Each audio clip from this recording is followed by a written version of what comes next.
lawnmower. Great invention. We also invented the goon, which is just our way of calling wine, just really shit wine. You put it into a bag and then you stuff that into a box. It's basically box wine, but we call it goon.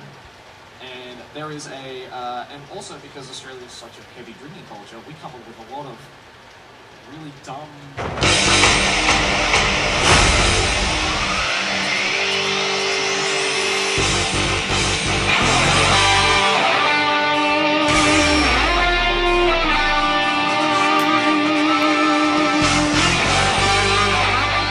I found out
I haven't seen it. I'm just saying, yes. After I finally finished it, I think I can definitively say it's slightly over. Okay. Actually, the more important question: Yeah. which one do you prefer? Watching The Rock or Chaos? K-On! 100%. I'm sorry. No, I can't. Nah. Okay, here's the thing. Here's the thing. Okay, explain yourself. Can we Explain just yourself. take a moment to appreciate that we're fucking talking about anime? Yeah. In front of like too many people. Why do we care about this? Okay, here's the thing, right? I don't appreciate people comparing Bocce to King. Yeah. And the big reason is because I will not stand for I it. will okay? not stand. I am gonna go Karen mode for a second, and I will not stand for the comparison between K-On! and Bocce the Rock because Bocce the Rock, right? As you said, there is like K-On! are good. Yes. Let me finish. I'm trolling. I do really trolling you with that. The thing that I really enjoyed about watching The Rock, as you said, right, is that there's like a progression. Yeah.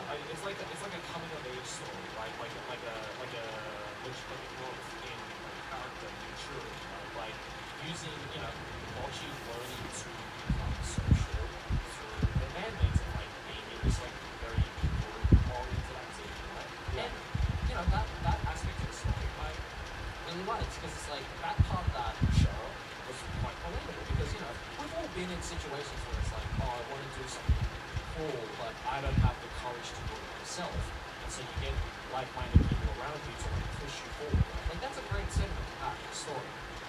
K-On! though, they didn't even give a hint of that because from episode 1, there was no fucking story. Right? The whole point of K-On! It's like watching K-On! Is like watching like a bunch of exotic birds in a cage. It's like they look really cute and pretty, but they're not gonna do it. They're not gonna be like, oh, the birds suddenly started talking and making rebel. Like, What is this like you don't expect when you're looking at a cage full of exotic birds, you don't expect anything grandiose from it. But you still stand there and watch it and enjoy yourself. That's what K-On! is. I'm talking about K-On! What is this bird analogy? It's because I like birds, okay?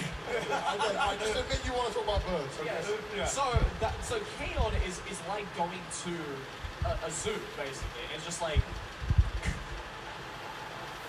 hear me out. K-On! is the experience of watching K-On! is like the experience of going to a zoo and seeing your favorite animal. Right? You're just watching them do their thing. You don't expect anything good to come out of it. But maybe every now and then they might shit themselves and you laugh. Let this man cook. Let me cook. Let me cook. Right?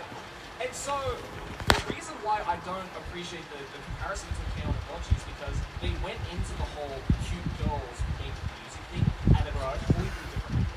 Right. There wasn't enough zooms, actually. I just realized that there wasn't enough animals. No, there wasn't. I had to bring the Australianism into it. Right? So that's why, like, if there was a show to compare Bocce to, right, in the world of anime, more than K-On!, I would say Beck. Fuck off, Joey. Yes, Bocce and Beck? but Beck. Who's seen that? Okay, That's more than I that's thought. an because both shows are about a dude, a main character, or a girl in the case of Bocce, right, wanting to start a band, but he doesn't have the courage to do it himself, so he gets like-minded individuals to make that dream a reality. Granted, the main character of Beck isn't as socially adept as Paul should be, right? But it's the same type of story, right? But Yeah, but I would argue that Bocce is like right in the middle of K-On! and Beck. It's like the best of both worlds. is that in terms of enjoyability, though? Sorry? Is that in terms of enjoyability? Yes. Because everybody knows Beck is. Okay, yeah. I Beck's feel still like right. I'm like a kid with divorced parents. What did I start? Hey, you're the one who wanted to I talk did. about You're the one that started this corner. You can't blame I me. know, I didn't really expect you to go this Okay, in well, depth. look, at the end of the day, Joe. Yeah. I think I can sum this up in one line. Sure. Alright. Is it because she's not like you for real? No. In fact, the character in Bocce that I related to the most was the drunk bass player girl, who everybody knows is the best character in Bocce. Everyone knows she's the best. She's the character. best. Alright. Yeah. I agree. Yeah. I agree. Finally, something we can agree on. Yes. If you had talking there just reminded me of the emoji, which is the nerd. Yeah, I don't know why. I wasn't trying to be mean. It just reminded me of that. But other than that, yeah. yeah. Have we all seen Oshinoko? Yeah, you've even seen that, right? I have. What did you think about it? But it was weird. Explain. With how? Well, okay, so first of all, I can't spoil live. I can't just have you delete your ears. In the episode, we can just be like, spoiler warning, please leave. So I won't spoil it, unless you want me to. But I could, and you couldn't do anything about it. And you can't leave. I won't, though, I won't. I won't. Okay, that's the hustle. It's really weird because it just seems like I was watching it. I was like, huh, this is just like VTubers with all the secrets. It's like everything seemed like online stuff too. It's really weird. Yeah, I think that's Really what's intense. I think that's what's so good about Oshinoko. It's kind of like I think I described it as like Black Mirror, but for Japanese. Everything's black. Oh, okay. No, it is though. It is. It's like it's just a more depressing look and honestly a more honest look at how the idol industry. Everyone knows sucks. But the good thing about Oshinoko is that like later down the line they go into so much more on that. Yeah. It's like on every corner of the entertainment industry, which is like the more you read the manga, you're just like, oh man, this is too real. I have to like close this. Especially as a YouTuber, I'm just like, oh my god, I did not. It's like when you accidentally like stumble upon a hate comment and it just wasn't there. It's just like, oh, I didn't mean to see it. I knew it was there. I just didn't want to see it. It has one of the most like insane premises to explain to someone. Like, you sound insane if you say you like the show, and you're like, oh, by the way, it's about a dude who's in love with a girl and then becomes her child. So Bro, you just spoiled it. that's not a spoiler. That's the first fucking 10 minutes. Yeah. So did you go into it blind? I'm curious. No, because remember we did the stream where we kind of talked about it, the manga. We got paid to talk about the anime rankings. Sorry, the manga rankings. Oh, yes. That was. And then when you told me about the show, I was like, it's just, dude, there's so much weird anime. There's so much stuff that's so. It's like, you know, we've gotten to the point that we've gone too far when that's one of the more tame things this season. Like, Don was telling me about this anime about a dude who gets reincarnated as a girl's dog. Oh, You guys heard of this? Inukai-san's dog. Yeah, we don't talk about that. Have you guys seen this? What are you excited about? Why were you clapping? What? I saw one person clapping. Yeah, I can. It's anime like that where I'm like, oh, that's where I stop watching. Yeah, this is where anime is going to. Yeah. Okay, it doesn't sound that bad when you say that. And then when you find out what happens in the show, you're like, oh god, we should have stopped. It's the whole POV, man. If they didn't make it POV, it just would have been. It's POV? It's POV. Yeah, it's POV. Yeah. If it wasn't POV, it still would have been weird, but it wouldn't have been as. POV just makes everything creepier. Because the only things that are shot in POV are porn. That's true. That is true. That's the only place we actually see POV and we like it, right? Oh my god. Yeah, Yeah. and then the other show I watched was Hell's Paradise. Hell's Paradise. Oh my god. Like again, this is another one. Like Oshinoko, I've read like. Did you read the manga for that? Yeah, Because, I like, did. I'm only watching the anime, and like what I'm getting from Hell's Paradise is everything that I'm never gonna get from Hunter Hunter's Dark Hunter Dark. Yeah. Yeah, because Anyone caught up on Hunter x Hunter? That's the point where it is. Yeah. Trick question. It's never continued. Okay, like 4E. Wow. Yeah.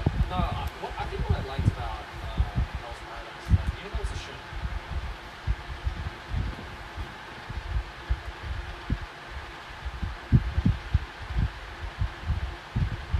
That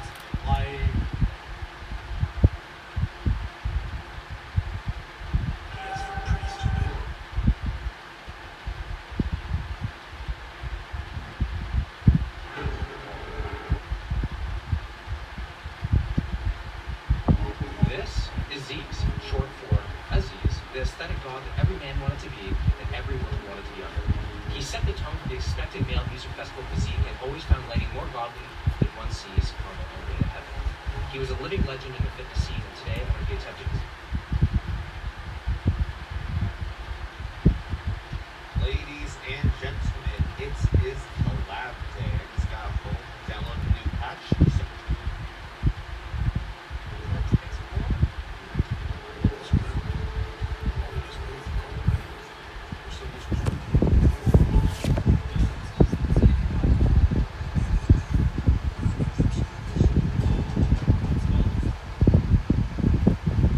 Ladies and gentlemen, it is collab day. I just got home, downloaded the new patch. So let's get right into this event. So banners, oh, there's no banners. All right, so there's nothing to pull. Pretty sure we check real quick. Nothing new here, nothing new there, nothing new here. Oh, I think we'll talk about Bismarck 2 in another video. But for now, there's nothing to pull, so your cubes are safe, ladies and gentlemen. So Azure Lane and Near Automatic Collab is going to be a 2-week long event. Participate in the event to get limited characters A2 and 2B as well as other great rewards. Alright. I like the sound of that. So A2's journey. Well, that's the biggest get. It's 10 victories and you get her right away. I like the sound of that. So do the daily stuff. They shouldn't be that difficult for you guys. It should be very, very easy. Some gears as well too. I'm not sure what this is. I can't really look at it. I'm assuming that's a gear or ox. Is what I'm assuming. 2B is probably going to be something related to this. Oh, we did on day 1. All right, so that's the augment.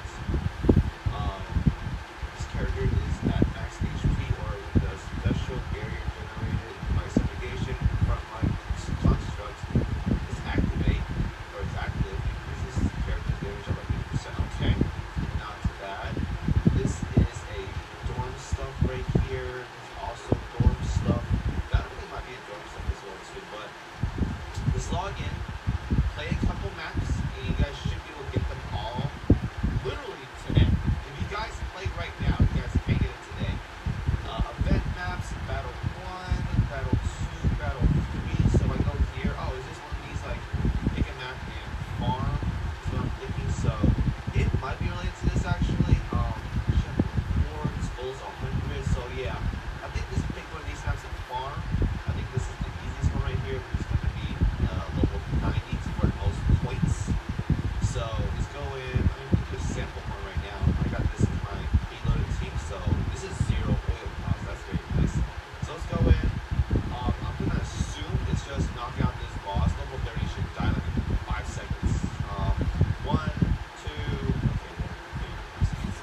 我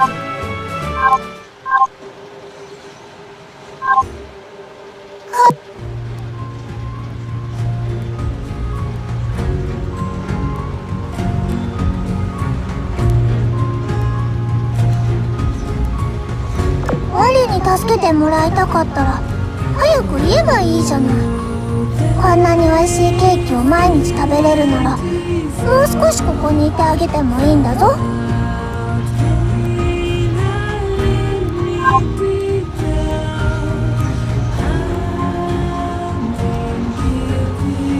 時間は貴重なものよ。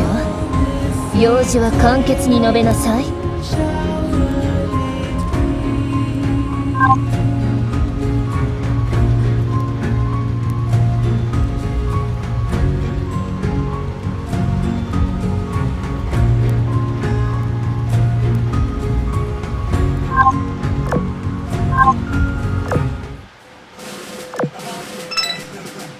That's all. That'll be most of the day. Well, you could have said I'm gonna die from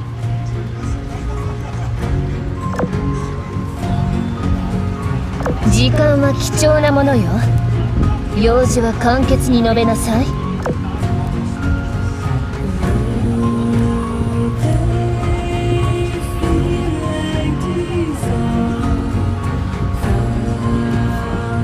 時間は貴重なものよ。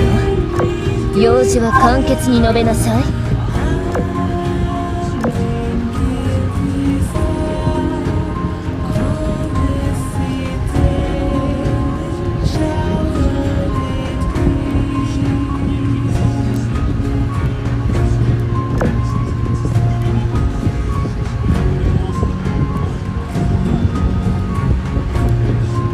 時間は貴重なものよ。用事は簡潔に述べなさい。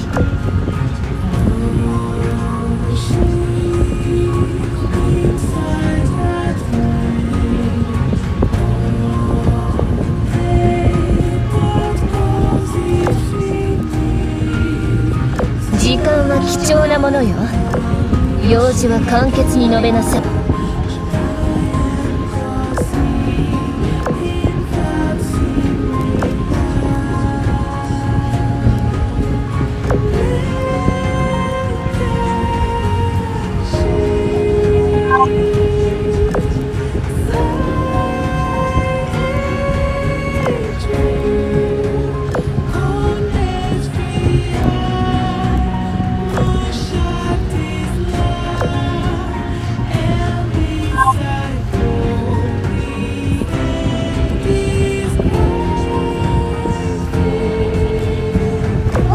助けてもらいたかったら早く言えばいい。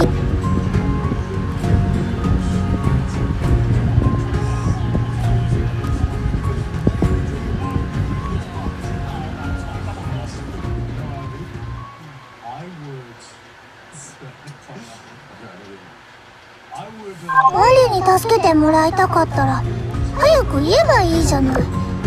こんなに美味しいケーキを毎日食べれるならもう少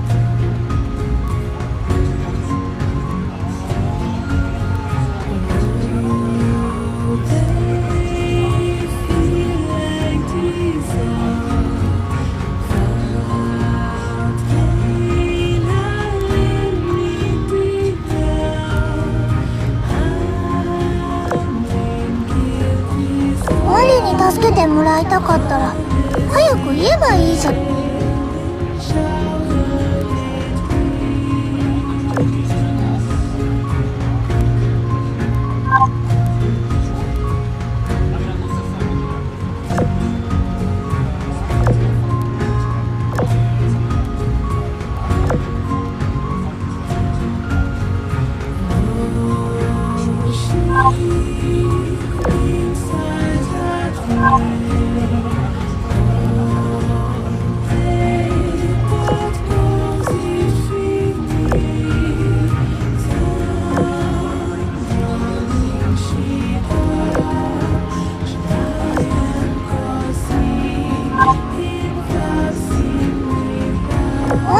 助けてもらいたかったら早く言えばいいじゃない。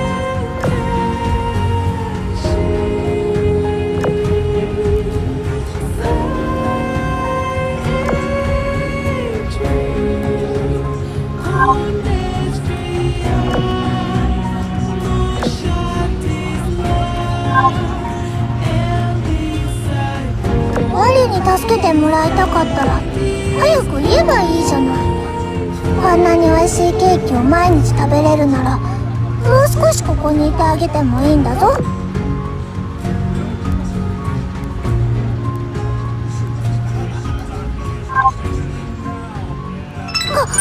単には手なずけられないぞ。 Since I saw Mr. Winston when he did it, I actually think it's a great idea that he did this. But I thought so much like doing it.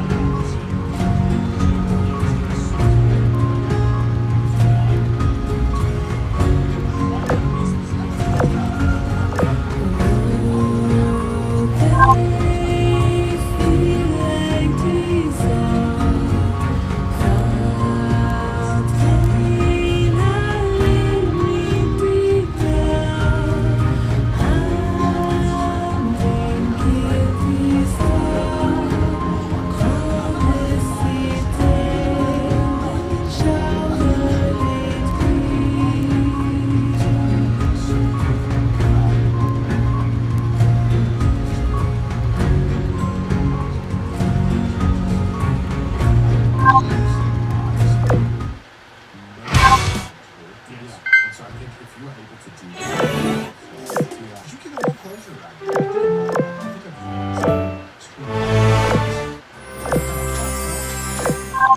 and one was like, it's just like every other thing, and one was just like, where it's just like, I'm going to expose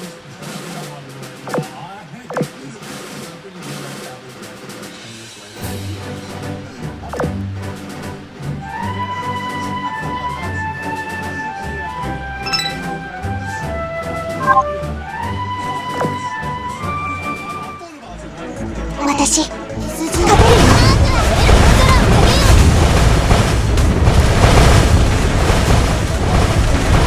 燃えろドラゴンファイヤー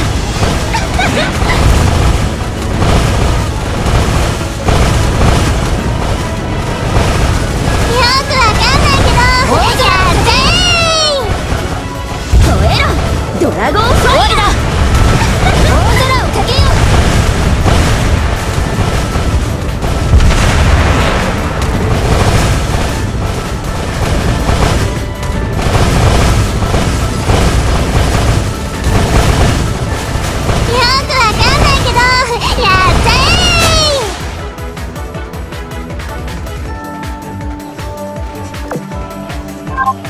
グリッド霊級2番方向よし目標よし私たちを止められ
badge and rifle as well?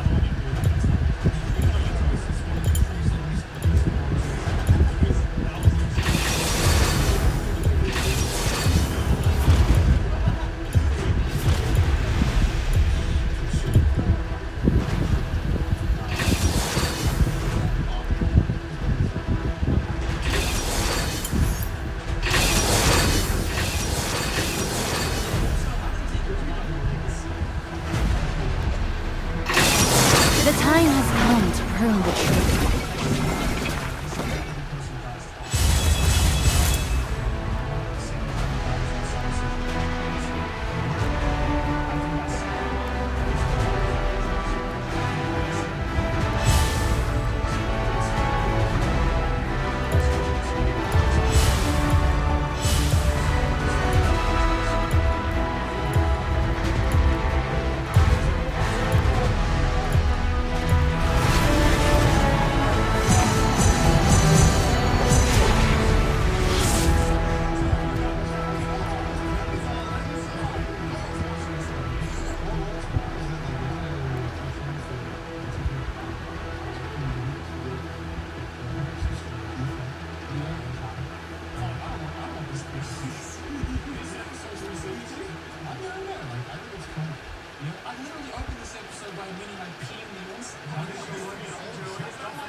Welcome to Wild Rift. I once vowed to preserve balance, to prune the tree, to strike from the shadows and deliver judgment. Minions have spawned.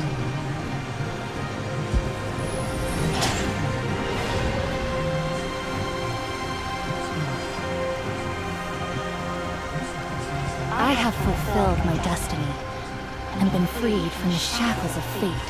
The eye sees, the fist crushes.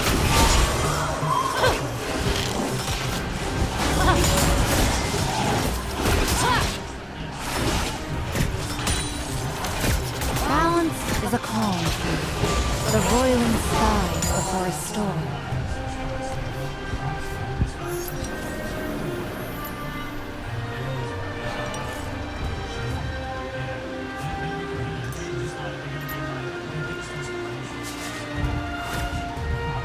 Fear mine, decisive strike.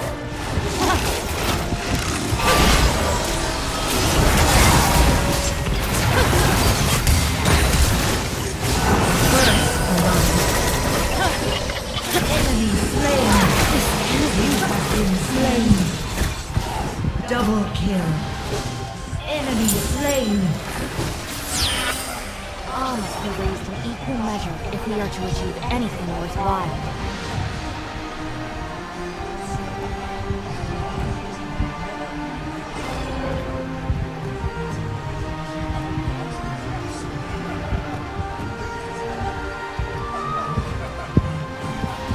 Aim be true.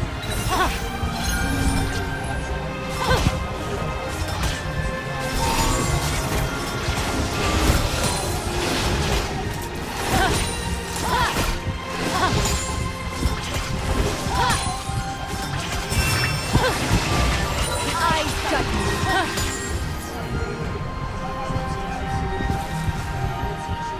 Windzone has spawned in middle lane.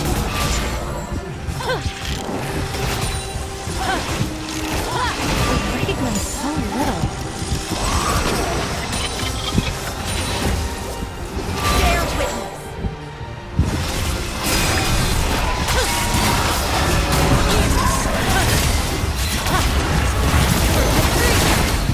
The eye is blind. The fist must strike all the harder.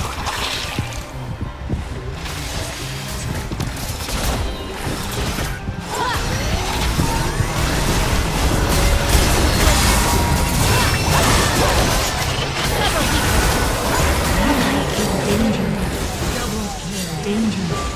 Rampage.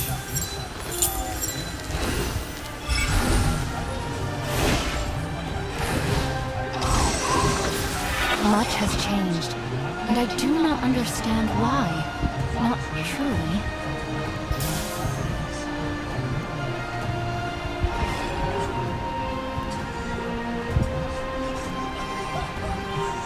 Something sinister stirs.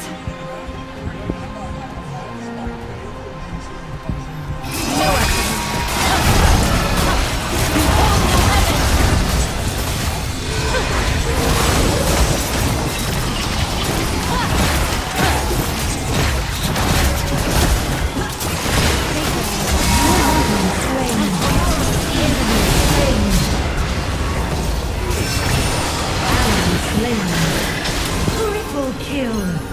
Killing spree.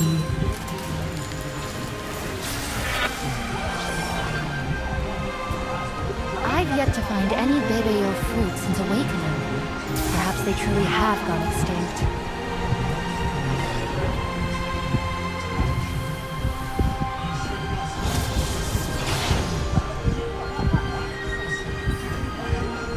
Enemy missing. When the eye is blind, the heart is blind. From the enemy front. Avoid enemy bottom flank.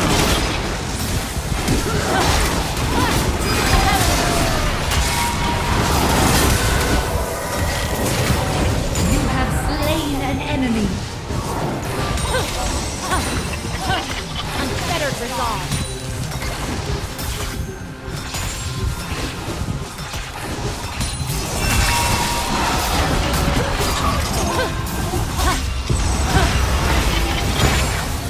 Much has changed, and I do not understand why. Not truly.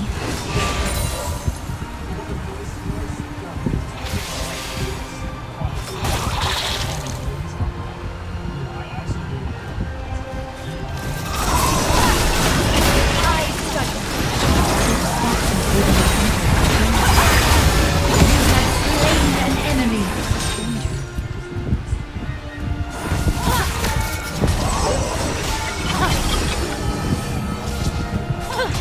Unfettered resolve.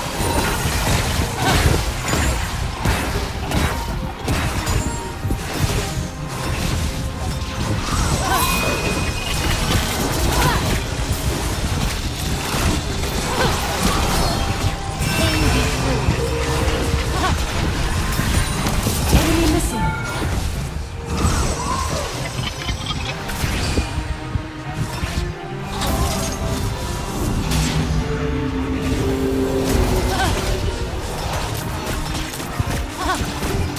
A fate that I have not earned is one I cannot accept.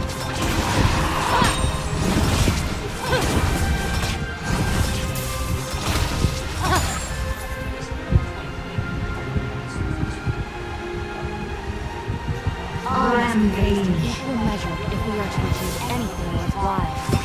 Unyielding.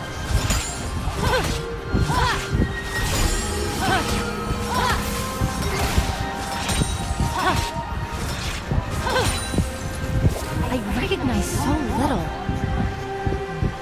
There will be time enough for conflict later. I yearn for Your team has slain the dragon.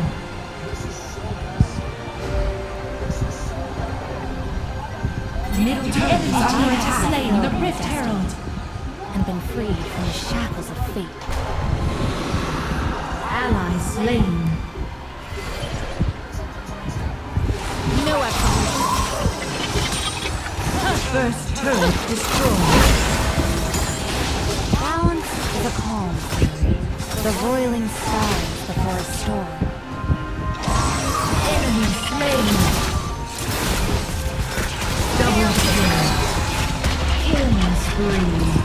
Enemy turret destroyed.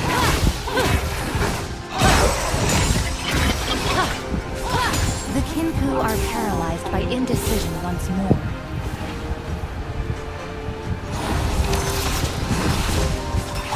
Clear mind. Decisive strike.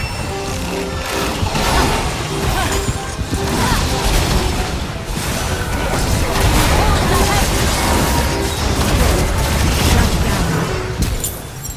Enemy double kill. Shut down.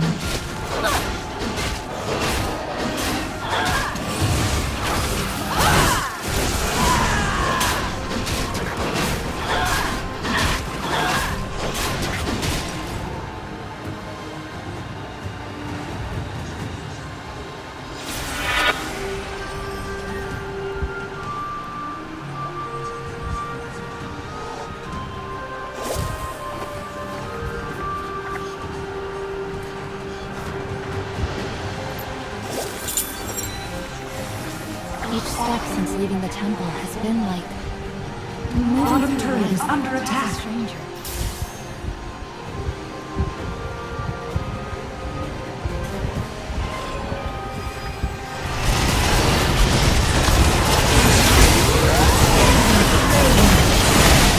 Killing spree. Unstoppable. Ally slain.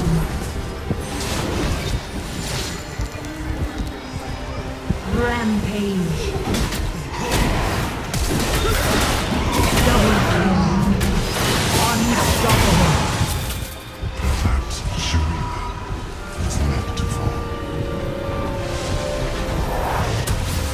Top turret is under attack. Stirs.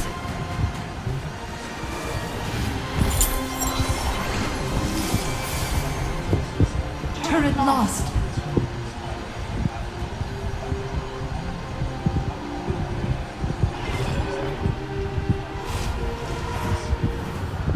Avoid enemy bottom jungle. You have been slain.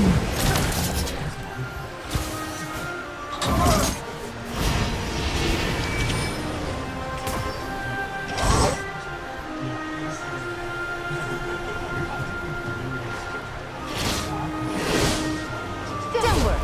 We'll be back soon enough.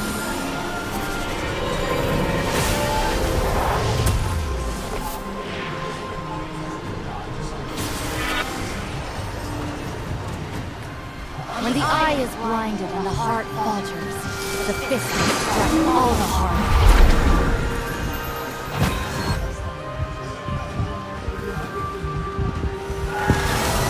No explanation. I recognize so little.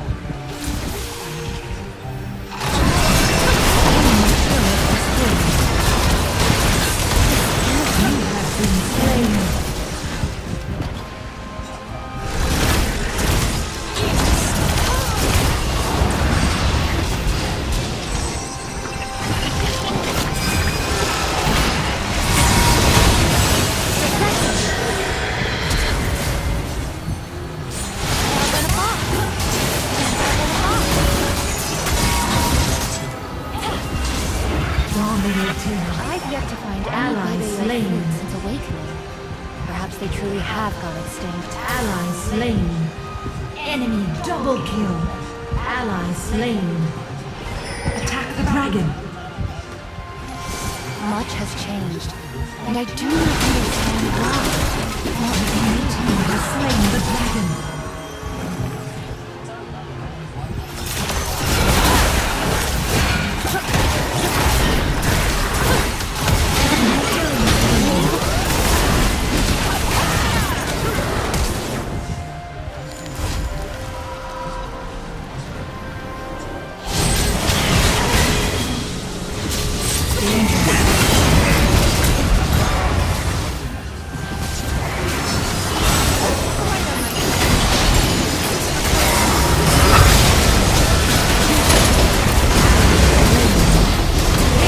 Double kill. Turret lost. I have fulfilled my destiny and been freed from Enemy the shackles triple of kill. Enemy killing spree.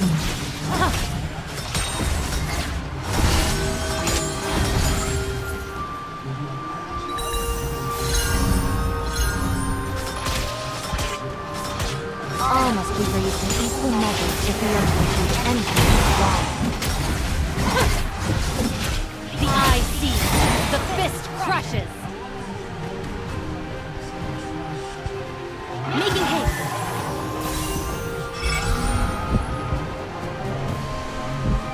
The enemy team has slain Baron Nashor. Comparatively peaceful time. Aim be slain.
down.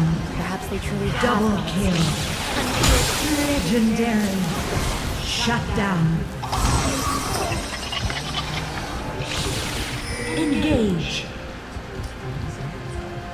balance is a calm. The void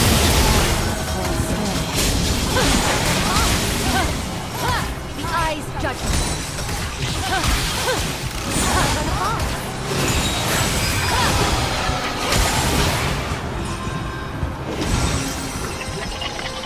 The Kinpu are paralyzed by indecision and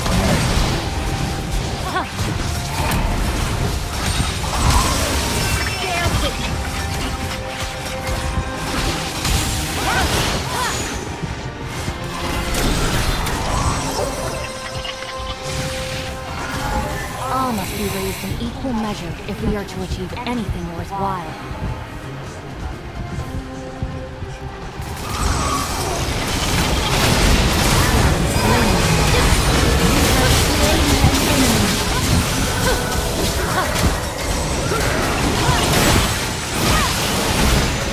Legendary.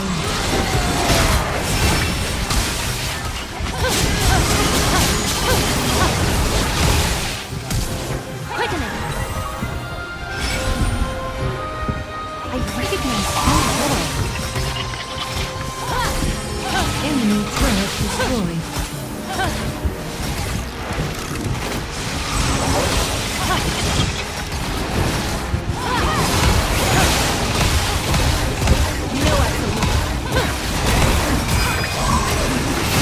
Your team has slain the dragon. It's been like moving through life as a stranger.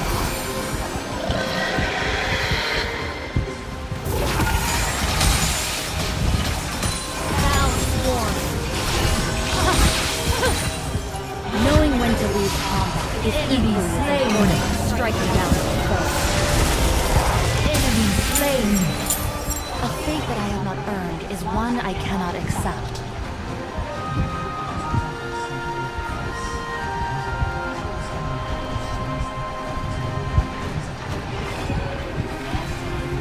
Aim true. Enemy slain.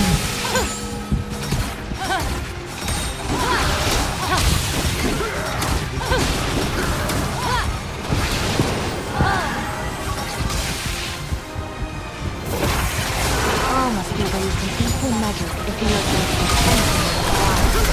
Your team has slain Baron Nashor.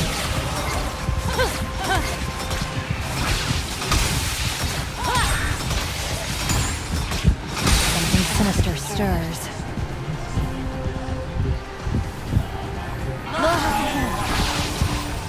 Unyielding.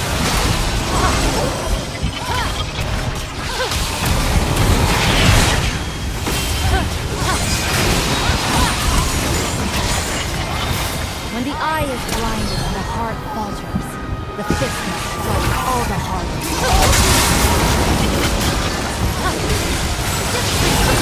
You are on a killing spree.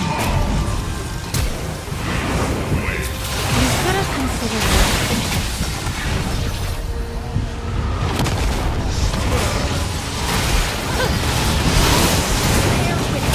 Legendary.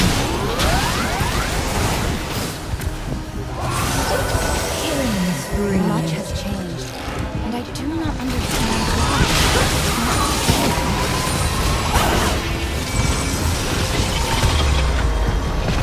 Enemy turret destroyed. The Kinpu are paralyzed by indecision.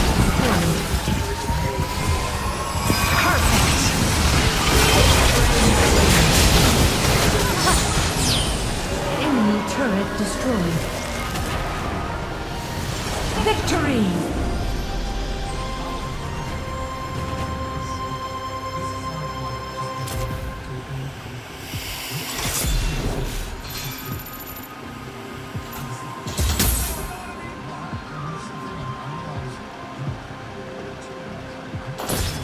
I'm living my best life.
3 seconds.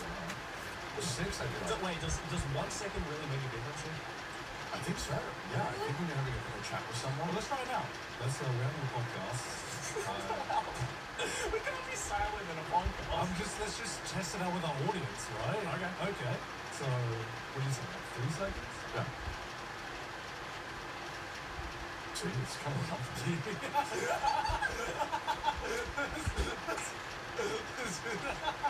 I really want audio-only listeners to be like, wait, where do they go? Do I Spotify fuck up?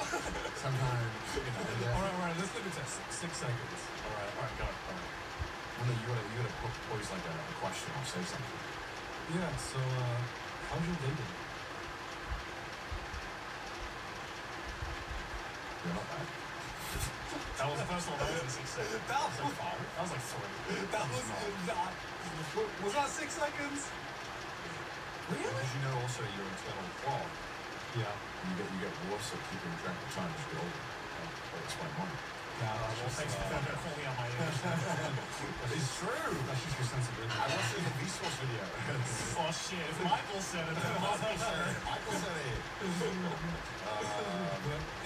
Yeah, it's an uncomfortable thing.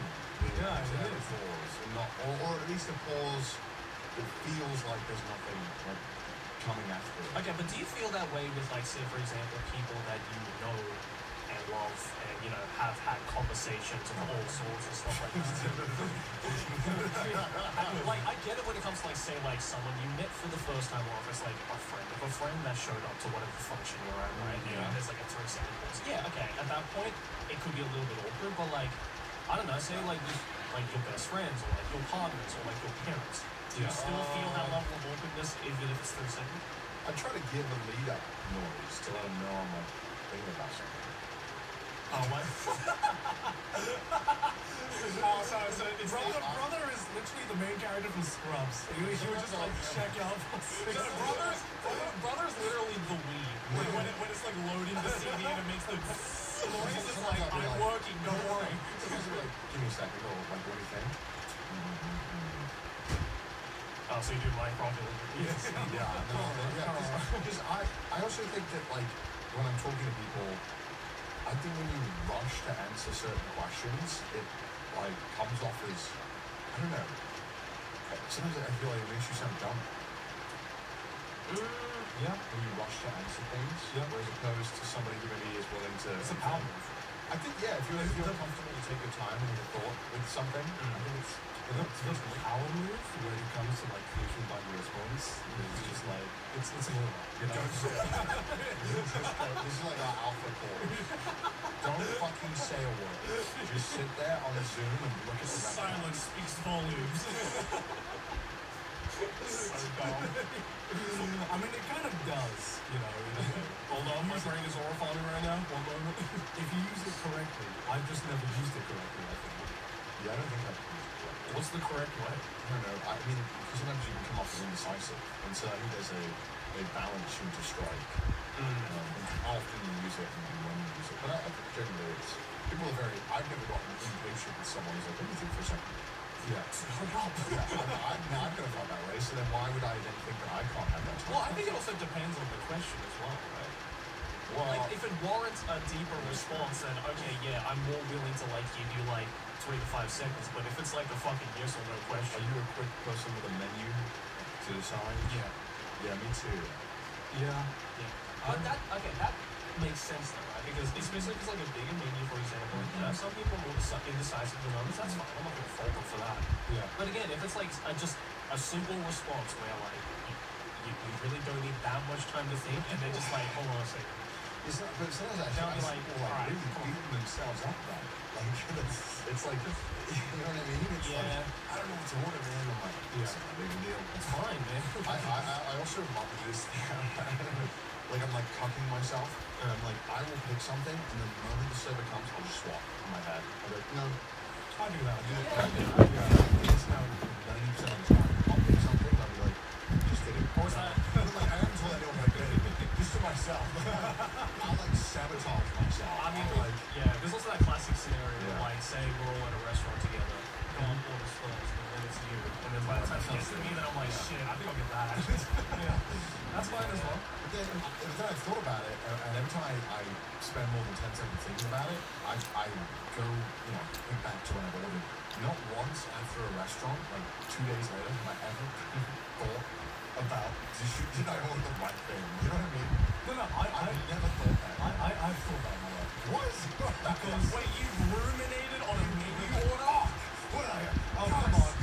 Like 2 days later, you're just like sweating at your desk, being like, why did I get the code bread? You know why? No, because it's never when you're just like, because it's always when I doubt myself, right? Every single time, I'm like, I think I want this, and then you doubt yourself, you're like, maybe I'll go out my comfort zone this time. Try something a little different. Every single time, I'm like, it's never as good as what I thought it was. I should have just gone with my gut instinct. I know best for myself.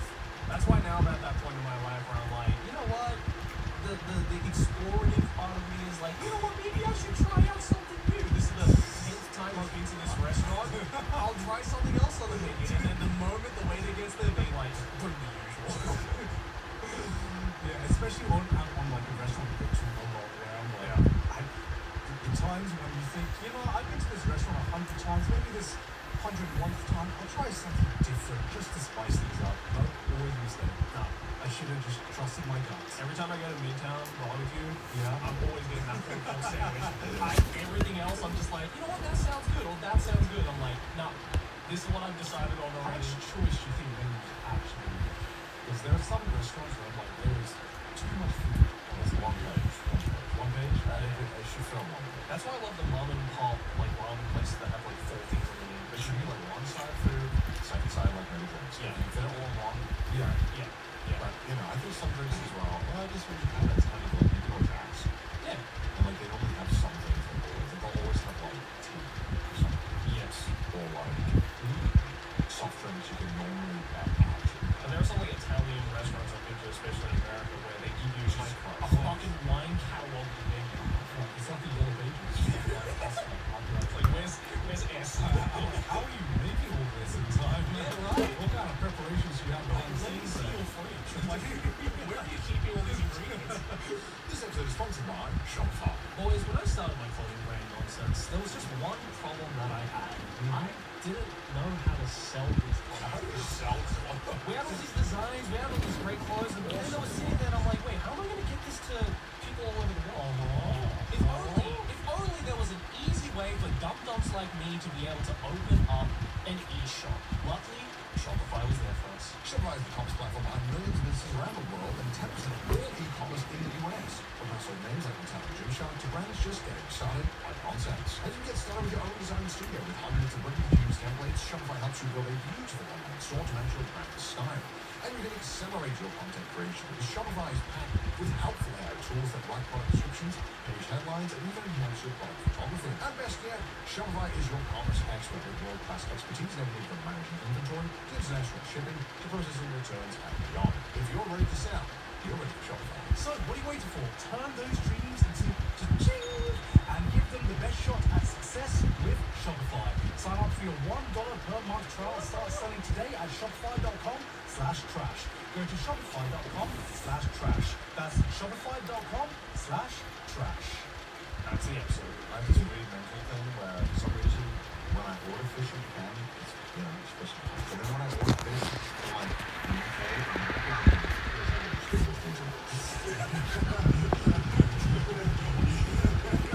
I don't know why I feel this way. In my head, this is like a complete but I feel I don't know. I feel like I'm like I don't know why. I think there's never been one situation in this whole order fish that I was like, I want to steam Gemini. This is the thing that I thought in my head. Until now. Well, now I've said it out loud. People are going to judge me about it because for some reason, and I don't like a farm for acknowledgement or anything like that. I just think it in my head. I'm like, damn, fish sounds fancy. I kind of get that. Yeah. But also The fish because always sounds a bit more daring to some extent than a. Proceeds to order fish and chips. Yeah, well, like, I don't know, when they have like a grilled fish or something, it's like, wow, grilled fish. I will In say, America, wow. I will say, at least in the West, right? You know, remind me about every time I go off my comfort zone, it's always to order the fish as the main dish. Yeah, right. I feel like I'm taking a risk. And I've enjoyed it, but I don't think I've ever had a moment where I've ordered the fish dish. I've looked over at the fucking steak or whatever that I've ordered, and I'm like, damn, I've made the right decision. I think subconsciously, even if the fish slaps, I'm like, I think the steak looks better though. It was whole fish. It was alright. That's what it is. And they like char grilled the shit out of it. On sauce. Covered it in like, it was like dry rub, like Mexican spices. Yeah. I was like, man, you're kind of been too afraid of this much. Oh, very wicked. No, I think it's because And it was like beautiful. Spicy and fish. It was like spicy. I was like, damn, this is why I gotta make sure I try like fish outside the box. Yeah, I like super. Obviously. I think it's because in the Western dishes as well, the fish dish is just never as filling as. That's true. I do have to get sides. Yeah. I get a whole ass fish. Yeah. I finished the fish. It's all great. Yeah. There you go, America. Here in America, it's great, but I always finish the dish. And I'm like, that was fucking great. I wouldn't be able to feel if I got the burger though. Yeah, I don't know. When I'm like not in Japan, my taste reverts back to like my early 20s or late teens, where I'm just like the chicken. Give me that. Burger. Give me that. I think you know what hits in the country you're in. Yeah. We usually like some fried chicken and meat. Oh yeah, no, if I just be a country for the first time, I'll never know like Like, you wouldn't know there's some foods like good at, which you don't really get right.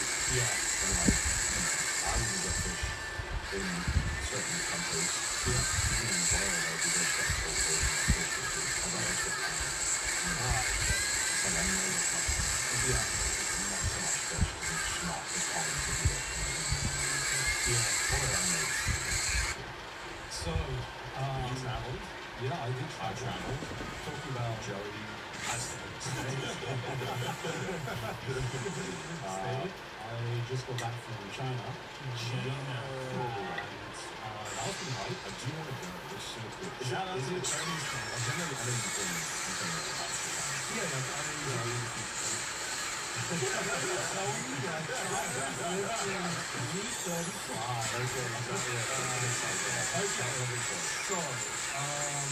I just think China is an absolute business place.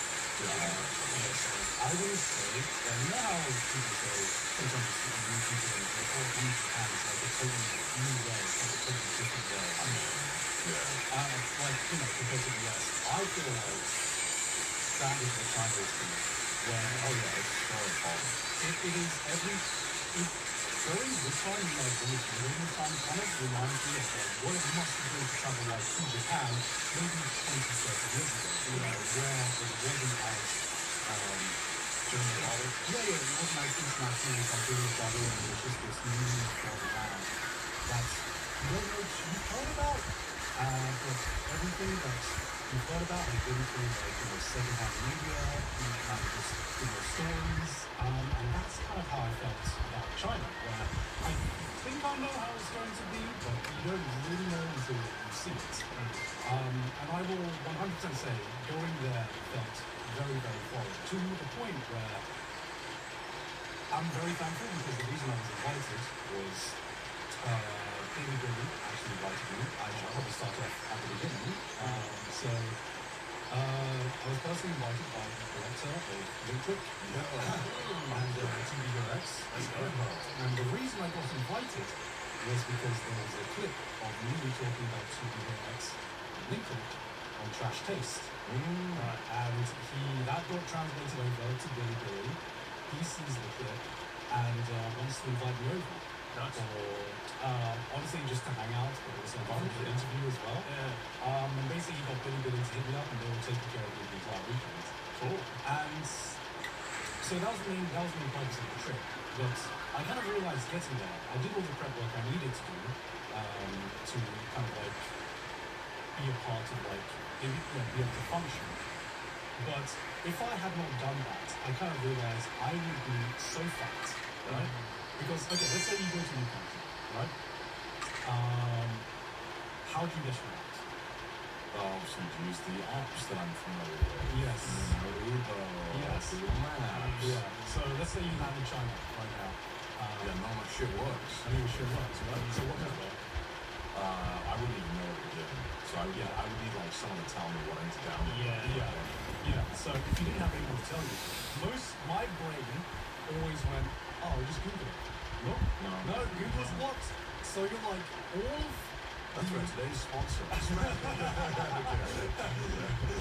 like it kind of made me realize all of the systems that we rely on are like I knew this, but it truly made me like internalize how much we rely on like 5 fucking companies that are all like blocked in China. So you land there and you're like, well, I'll use Uber, I'll use Google, I'll use Twitter, Facebook, any social media. How do I get information? And most credit cards don't work there either, because you need Alipay. And Alipay, you need to set up Alipay, you need a Chinese number, or you need a text sent. And if you hadn't turned on international roaming, there would be no way to set up your Alipay, which most things at Alipay right now, it's very rare that I found somebody who uses cash. Taxis are mostly called by the local app, which is Didi, which we have in Japan.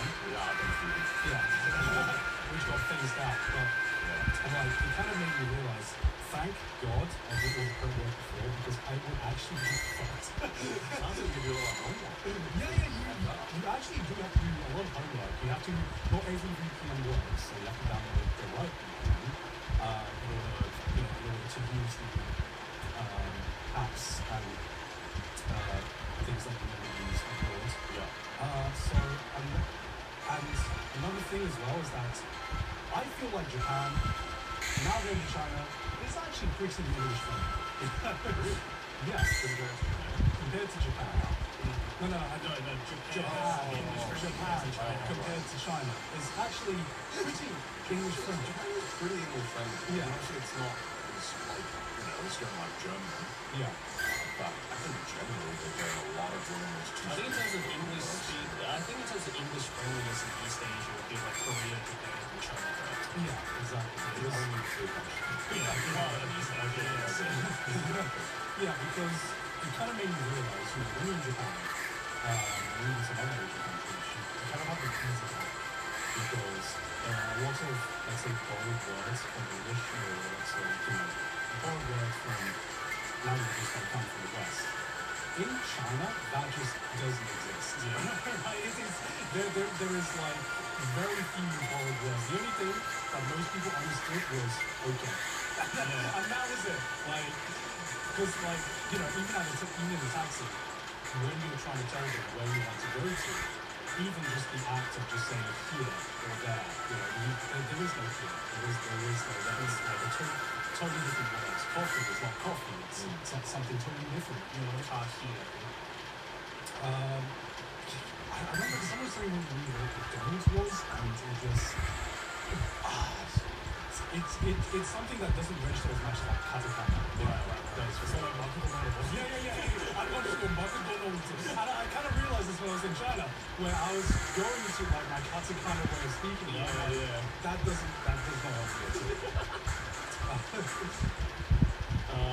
Maidanlao. I'm butchering that pronunciation. What's Maidanlao? Yeah. Jesus, that's hard. Yeah. I know that Ronald McDonald was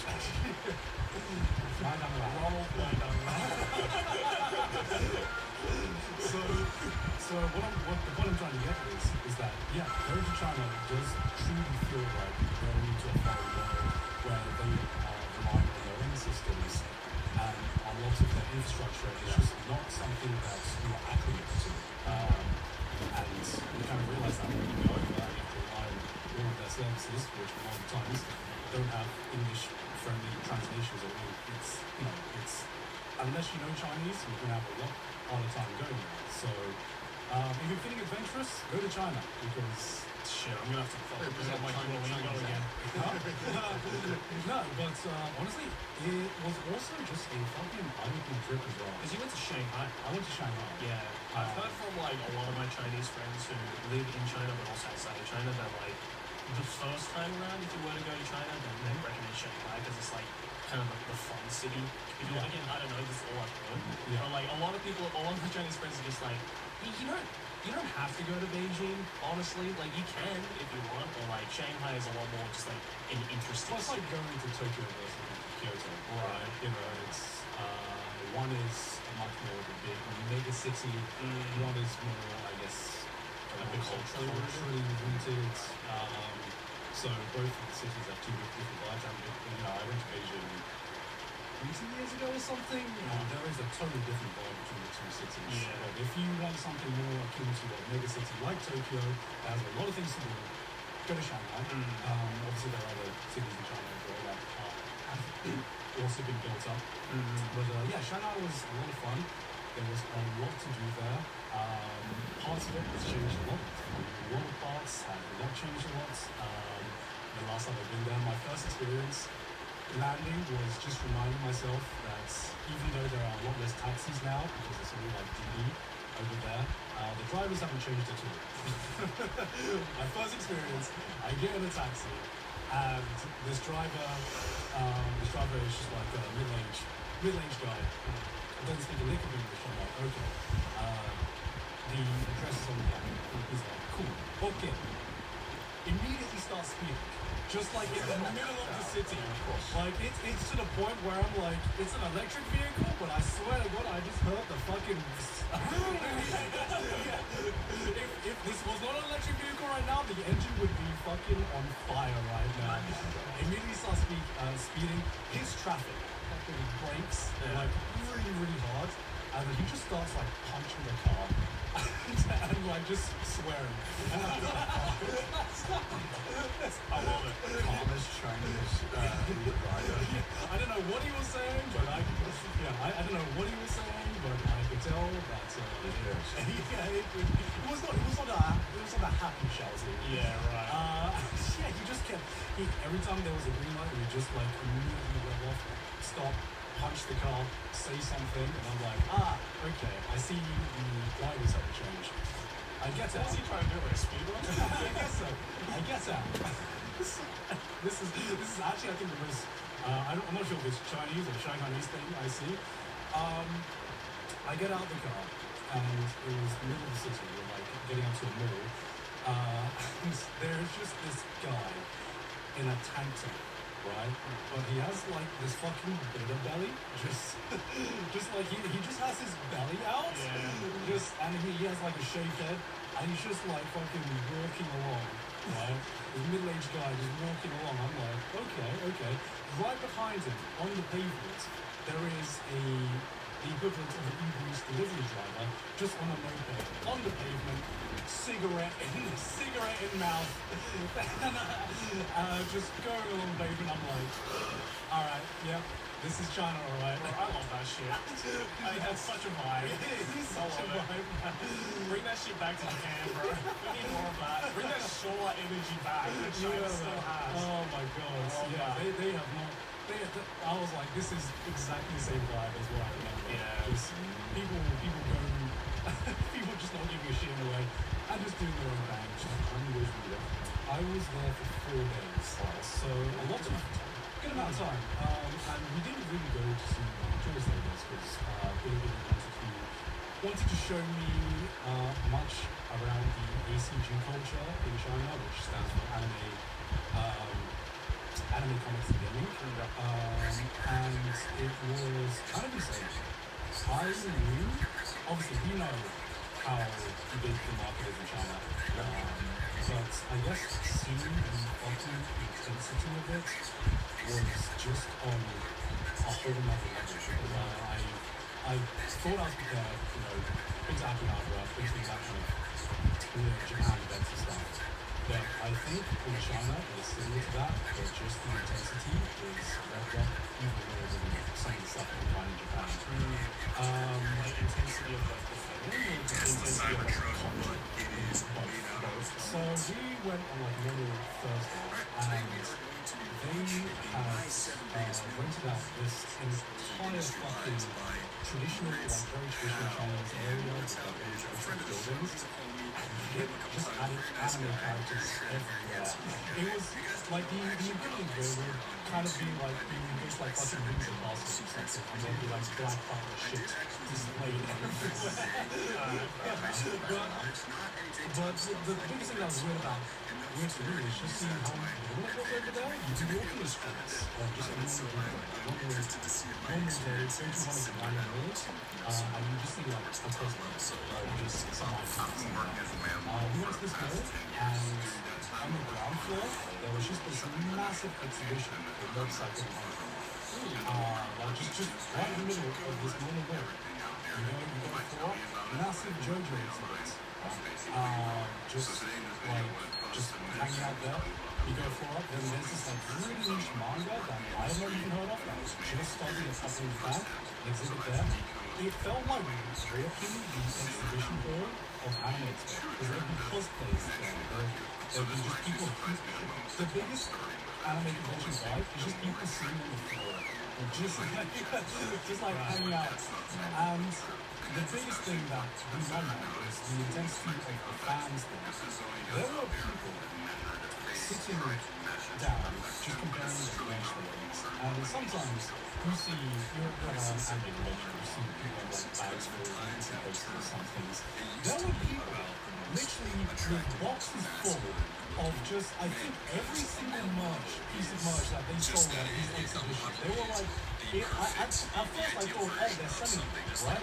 Because they were literally like, this one guy had 2 boxes full of like pins and badges and all the other merch there. And no, she was just like showing them off to her friends. Be like, this is what I bought. This is what I called it. And they were like full on meetups, these people showing off full on boxes, right? Everything that they bought. And we go upstairs, there's a Hunter x Hunter exhibit, and I asked the delivery people, I was like, is this a normal thing? And she's like, oh yeah, this is just like normal day.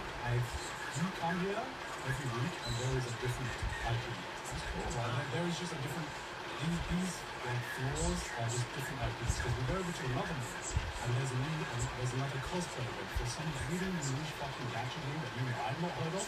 It is this mall is full of cosplays for that game, for this kind of like just one-off pop-up shop events. Right? So when there is an event, like, I think what it made me realize is obviously maybe we're just explaining to you that, obviously we know they had China has a weapon. Yes. we know that. So you only need to capture a small, tiny percentage of that population to gain a massive hype and attention for events like this. So no matter where you go, even in normal years, you'll probably be able to see some events like this pop up because there is enough people to support it, to make it financially viable. Because we just walk around and there's, I swear, every fucking cafe, every other cafe has like this collab going on with a different IP. Doraemon, obviously like Link Flip, other Chinese IPs as well. I'm like, this is kind of more commercialized in America right now. Why does every single place I go to have some kind of collab going on with a different anime or gaming IP? And this was all in like one building or one area? No, this was just kind of everywhere. This was kind of in different. This was spread across like three. This was spread across like 3 different levels. Oh, that's but there was one more that was basically just there was like 6 floors, and it was basically Akihabara building. 6 floors of just full-on anime shops, all concentrated in this one mall, and it was literally like Akihabara in one building. This video is sponsored by Google Gemini. College students, do you know you can turn the most complex topics into simplified ideas or hours of research into just minutes? How about turning class notes into practice quizzes that help you get the big idea? With Google Gemini, you can do all that and more. You can even turn long reads into quick listens because what's better than a podcast? You know, I have a lot of big email threads with clients for my clothing brand, stuff like that. And sometimes these emails can be, 50, 100 emails long. And sometimes I kind of lose track of what the whole email thread was actually about. But Google Gemini helps me to condense all of that into quick and easy points so that I can get right back on track. For students, get Google Gemini's Pro plan for free for 1 year. But hurry, this offer ends soon. Sign up by October 6th to get free access to Gemini 2.5 Pro, unlimited image uploads, deep research, Notebook LM, 2 terabytes of storage, and more. Visit gemini.google/students to learn more and sign up. Terms apply. Back to the App Store. That's so fascinating because, you don't hear about this shit. Yeah. Outside of China, because, obviously everyone, I think at this point knows now that, things like anime and gaming and, Japanese subculture and stuff like that is just so big now in China. So much so now that they've got their own subculture of that kind of stuff. But, I've always wondered, because, you look at pictures of, Shanghai and stuff like that, and you're like, oh yeah, cool, very Shanghainese, very cool Chinese landscape. Yeah. But you can't imagine, any anime incorporated into that scenery.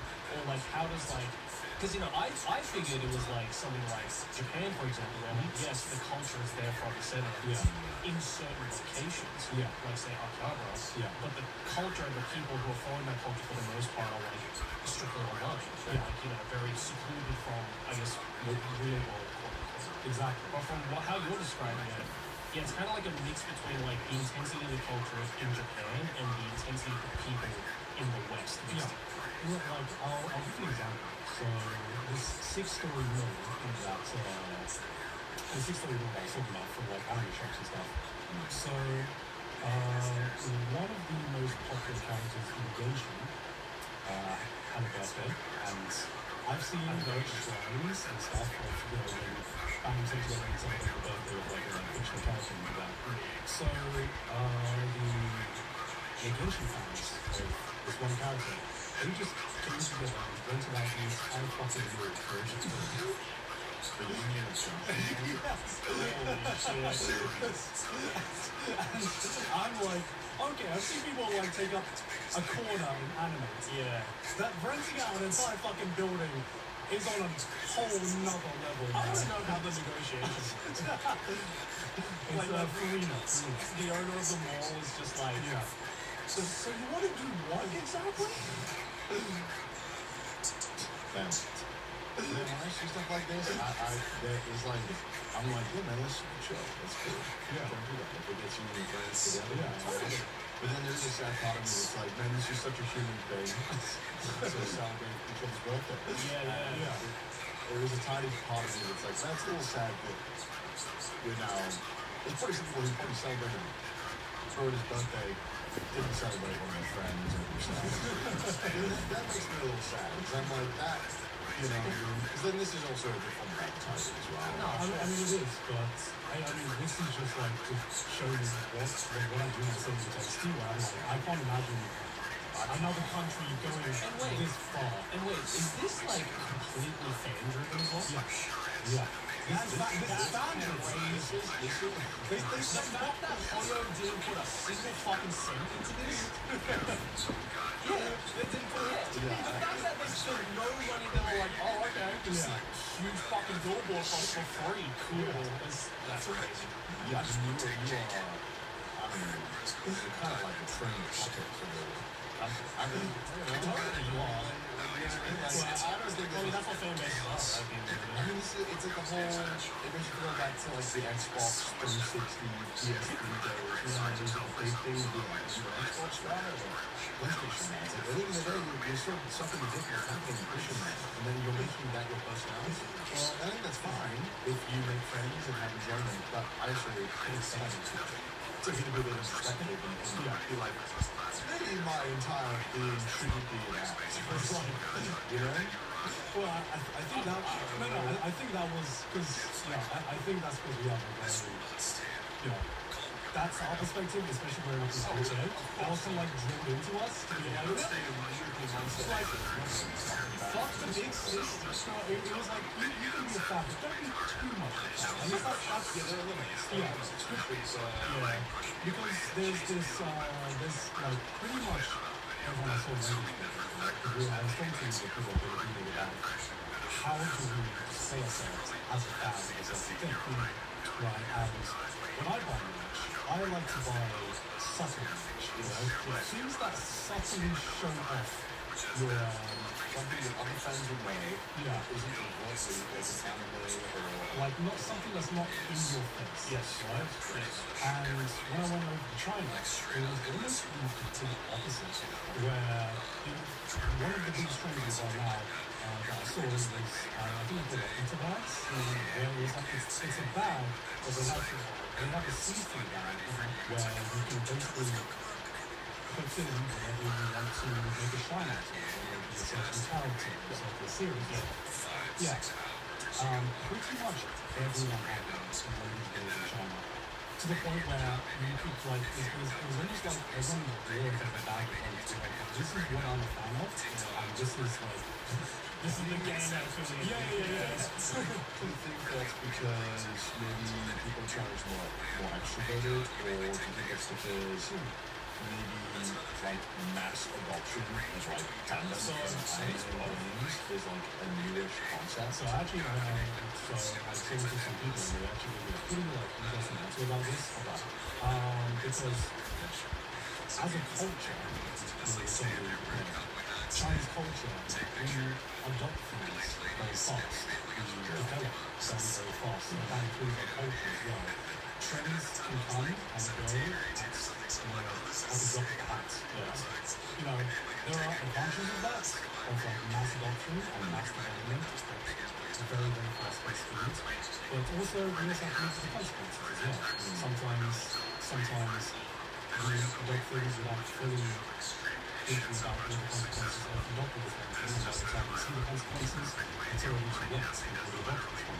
And I think that was a super interesting perspective of just like, okay, this is, I guess, just baked into the comics of the country there, where they are so, like, anime gaming comics grew so faster, and the culture grew so faster, and all of these things grew so fast, just because that is just part of their culture. They adapt things very fast, and they're very willing to adapt things. I feel it's just in general a very East Asian thing. Because Japan, I don't know about Korea, right? But I assume it's the same. But at least in Japan, I feel that's the same way. Except the biggest difference is that they're not as fast to adopt it. I feel like when a new thing arrives in Japan, unless it's from Japan, they're very like cautious at first to be like, alright, let's see where this goes before we start rinsing the shit out of it. And then I'd say more times than not, by the time they finally realize like, oh wait, this is like a thing that people vibe with in this country, and you know, we can like, you know, businesses are gonna be like, we can profit off of it. It's already too late. It's like gone and done. Whereas China, I feel, is a lot more risk taking in that sense, and a lot more westernized in their attitude, where they're just like, fuck it,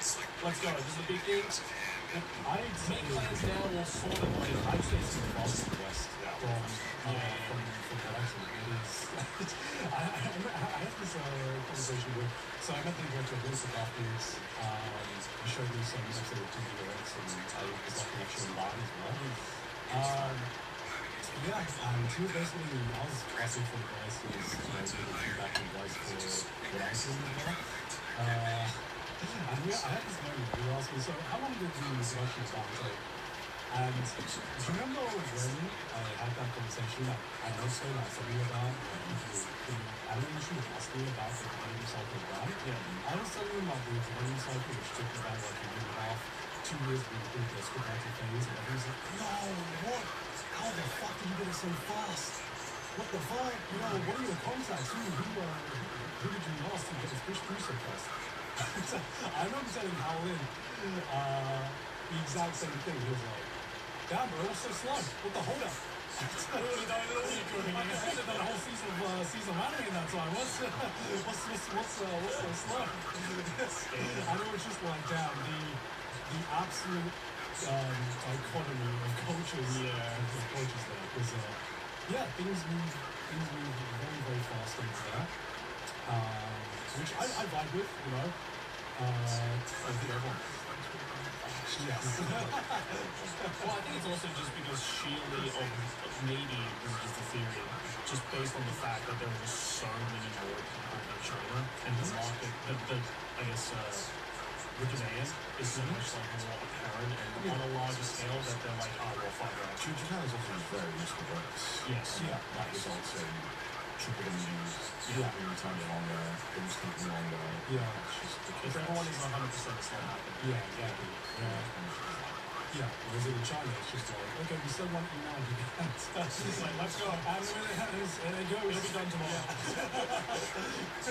Yeah, I mean, in China, there's plan fast, build fast. I think it depends, like, time takes so fucking long. If you need them to build something, like, physically, it'll get done really quick. Planning stuff. Yeah. Planning is like, insane stuff. Yes. I think Japan is actually pretty fast at implementation. Yeah. But the actual planning stage is Japan.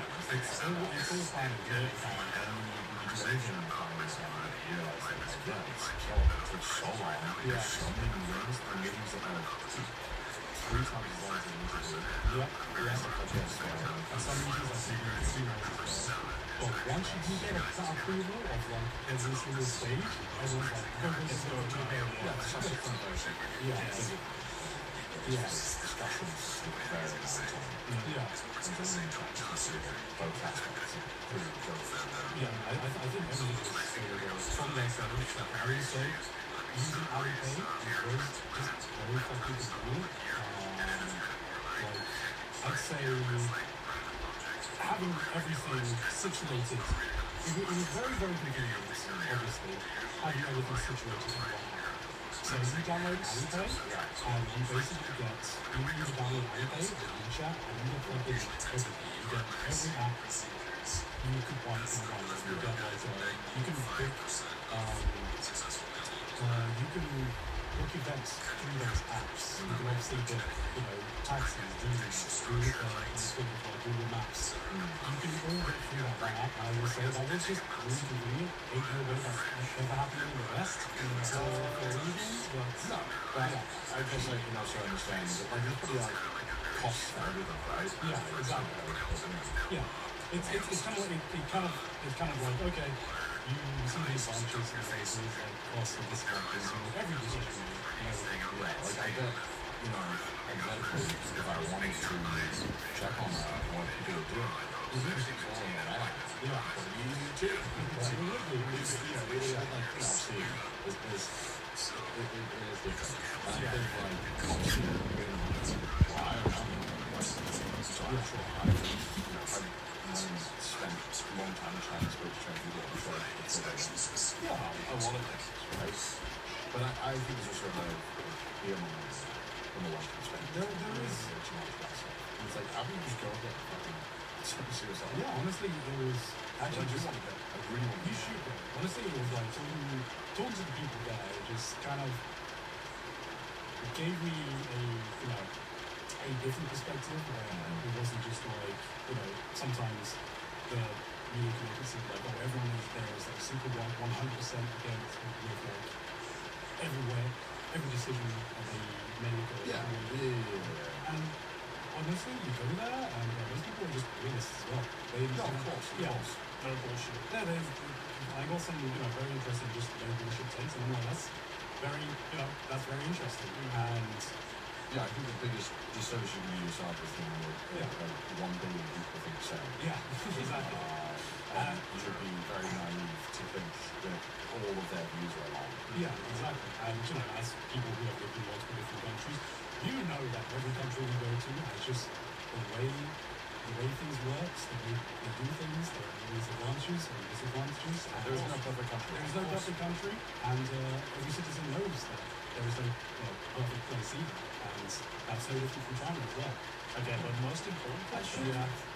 The food is fucking bang. Food? That's all the reason why I want to go.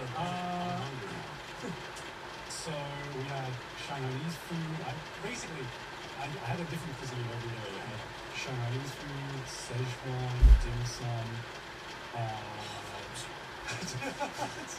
I think I would eat enough where they would accept me. Yeah. I think they'd see what Honestly, food is the great equalizer. they I'm would see what I like, do yeah. and be like, Oh man, okay, we show white boy. I had so many different dumplings there, and just yeah, I tried a lot of things outside my comfort zone because I think one thing about especially going to is that sometimes you read the menu and we're talking about this, you read the menu and then it sounds fucking fire. And then you read what meat they do, they use for the dish, and you're like, ooh, don't know about that. Whenever they're like chicken foot, where's the rest of the chicken? I'd be like, okay, I'm a dumb Westerner right now. Can you do this dish or just with chicken meat? Oh, yeah, it's a good point. Well, but, you know, some things they try to fucking banner.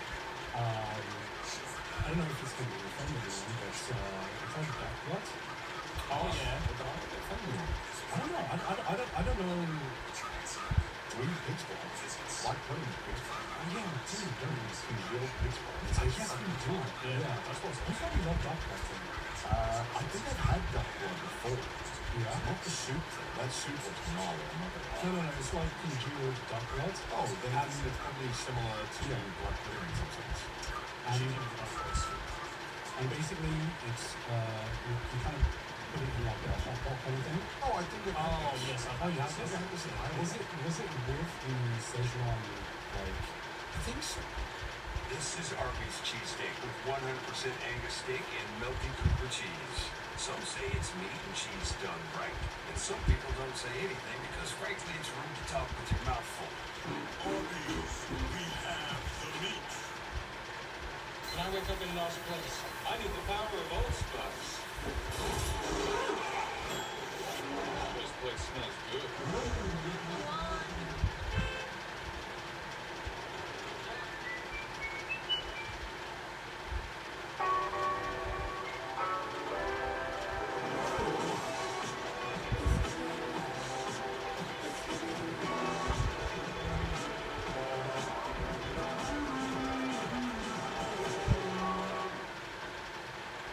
Szechuan like spices on it. Because you dip it in spices and holy shit. It tastes fire, man. I think when I went to a Chinese hot pot, I said I would try everything once, Yeah. and there's only a couple things that I really was like, nope. Yeah. It was like beef intestines. I was like, Yeah. did not fuck with this. Yeah. I know, but I hate What's it? yeah, mozzarella. You don't like mozzarella? Oh, Oh, I fucking mozzarella. I do not like mozzarella. And Yeah. I struggle a lot with intestines. Like, I feel like I'm trying my best to fuck with it. I will eat it, but I'm just like, Yeah, no, I think, yeah, you don't have to like it. Yeah, It's I kind of realized more than taste. It's texture. Texture is such a big thing for me because there was it's a learning thing, right? You just like, I mean, I'm speaking as like a near white boy, I've never had intestines. yeah. And so like having that texture on the meat is just so foreign. And like I'm sure if I forced myself, I eat intestines for a 100-day challenge. Like I'm sure I could get used to it. Is it the And I'd concept? learn it. No, it's not the it's the texture. It is the texture. I know a lot of people are thrown off mostly by the concept before anything. I can understand that, but for myself, there are most of the times when I try something new, I'm like, damn, this tastes fucking fire, but I just can't get over the texture of it. But I found out when I saw my mom, so I took my veggie at Niku. I was asking them about what cuts they wanted. And I was like, when I went to the weird ones, they were like, oh no, heart's fine, liver's fine, foot, skin, all this stuff's fine. I was like, what? They were like, yeah, they were like, when we were kids, we ate this stuff. I was like, what? I was like, when did we phase this out? Like, why did we phase this out? Yeah. Like, I feel it's extremely wasteful. It is extremely The cow is famous that you can eat literally every part of it. Yeah, I was like, why did we stop eating this? And I'm like, I don't know. Kids got used to breast, and you know, I guess because when you get higher up in, obviously, like, that country gets mature, probably I think it's harder to sell as well. absolutely, it's cheaper. Like, Yeah. it was cheaper, but like, you know, steak and kidney pie, all this shit, like, we're used to eating My parents were fine with eating and shit. I was like, why the fuck did why did we as a society yeah, why we spaced this out? It's just we got more comfortable or we got richer? I don't know what it was, but I was like, this feels like a fucking dumbass idea to have a whole chicken and then over the course of time you're like, bye-bye. Yeah. And get rid of half of the chicken. Yeah, and just chop Why the it. fuck did we do that? We chicken nuggets for something, right? Royal chicken nuggets. That's also a good use to be honest. we had just it was chicken nuggets. It was McDonald's. Damn it. The But conglomerates. I do feel like I was like taught not to fuck with these meats, and then I had to unlearn like heart, like eating heart and kidney and all the shit. Like I had to. Not to fuck with this meat. No, but I What was that talk? just from never having been exposed to it. And I feel like that is a way of making kids or young adults not want to eat something by never exposing them to it. Yes. Right? Yeah. Because, you know, I feel like you get very set in your ways around a certain age, and you don't really want to experiment much. Yeah. Normally. Yeah. Obviously, some people are very experimental, but like most people, right? Yes. So I feel like, I should have been accustomed to eating this shit, so I feel like, why? There's no reason I shouldn't have. Like, I don't know why, because the texture that I can't get my head around is called Slime. No, I'm a good slime actually. Is it? Yeah. Slime is super chewy. For me, it's soft burn. Like cartilage? Like cartilage. So there was a lot of like cartilage dishes in China, and I tried a lot of them. And there were a few in Thailand as well, so it's not like something totally alien to me, but it's just something I have never been able to just get my head around. Anything that... Yeah, I got feral for that shit. Yeah. What's the cartilage sort of thing called? Nankotsu. I can do nankotsu, like 1 or 2 sticks. I'm like, I'm not trying to clean for it. No, I got feral for it. But like, there's a limit. And that's because they like grilled the shit out of it. Yes. Then when it's in like a soup, Yeah. and then it's like eating a bouncy ball. With bones or something good. Well, it depends on the quality as well, obviously. But yeah, no, I get what you mean. Sorry, I'm really just trying to... No, because there's one dish where it's just like this meat, like just marinated in really Szechuan like spices and peppers, stuff like that, and it was cartilage. Fuck! I was like, fuck! We were so close to greatness! I was like, God, to fight with a pride away from that shit. Well, Give me that collagen. Out of like the dishes that you ate, what was the like ratio of like things like I guess like cartilage to like what you would normally expect from it? It was I would have to remember like what it was, but honestly quite a lot. I would say it's like almost like 50% of like here's a weird meat that you've never been used to, like Western roll versus basically beef chicken. You know what I mean? So it's actually quite a lot. But there was like a seafood there as well. I would say that just Chinese cuisine in general, you go to like different restaurants and you're always eating like not just a variety of different flavors and different stages, a variety of different meats as well. They will not let any part of the animal go to waste. Yeah, of course, we're gonna feed a billion people. There's only so much that they have to use all of it. Yeah, it is a shame. Chicken breast or thigh. Yeah. You like chicken feet? I don't mind it. That's how it's cooked. Yeah. Again, most of the time it comes down to how it's cooked. Like liver, I once had.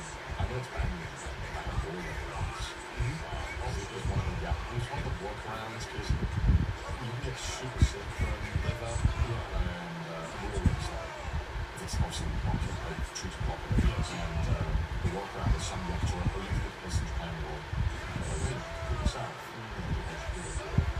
And I had it raw and it scared me a little for a very long time because it was so gross. And I mean, there's a real life thing. Like, you can get sick. Like, the odds of getting sick are honestly not worth it. But then I'm fine with it.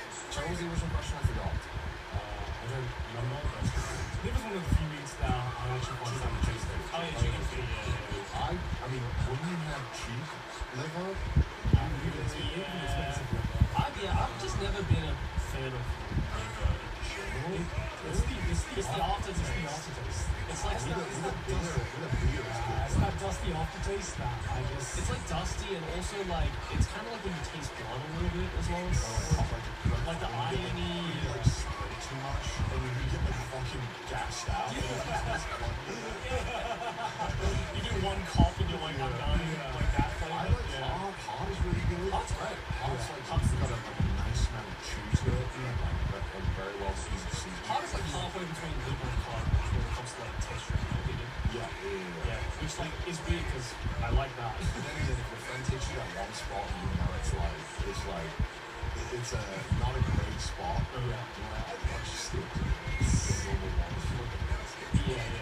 There are some spots like generally across the board, Japan is pretty safe everywhere. There are some restaurants that we want to try.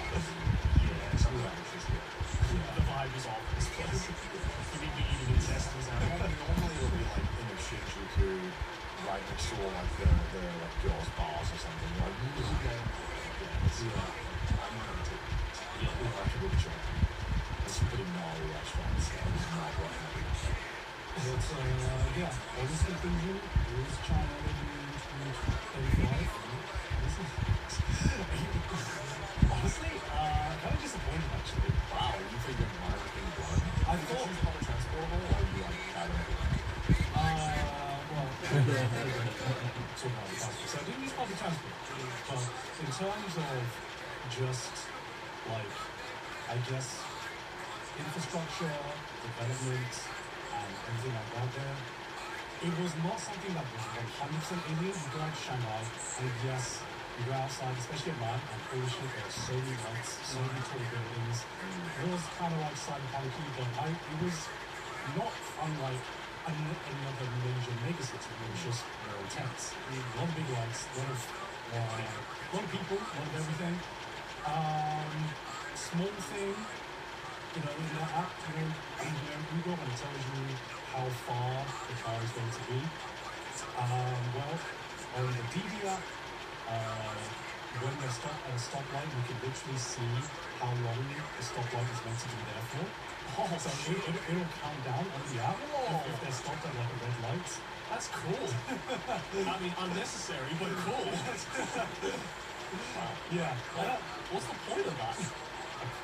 I mean, just to show you that, if your car stops at a stoplight, how long you have to wait. How long you have to wait.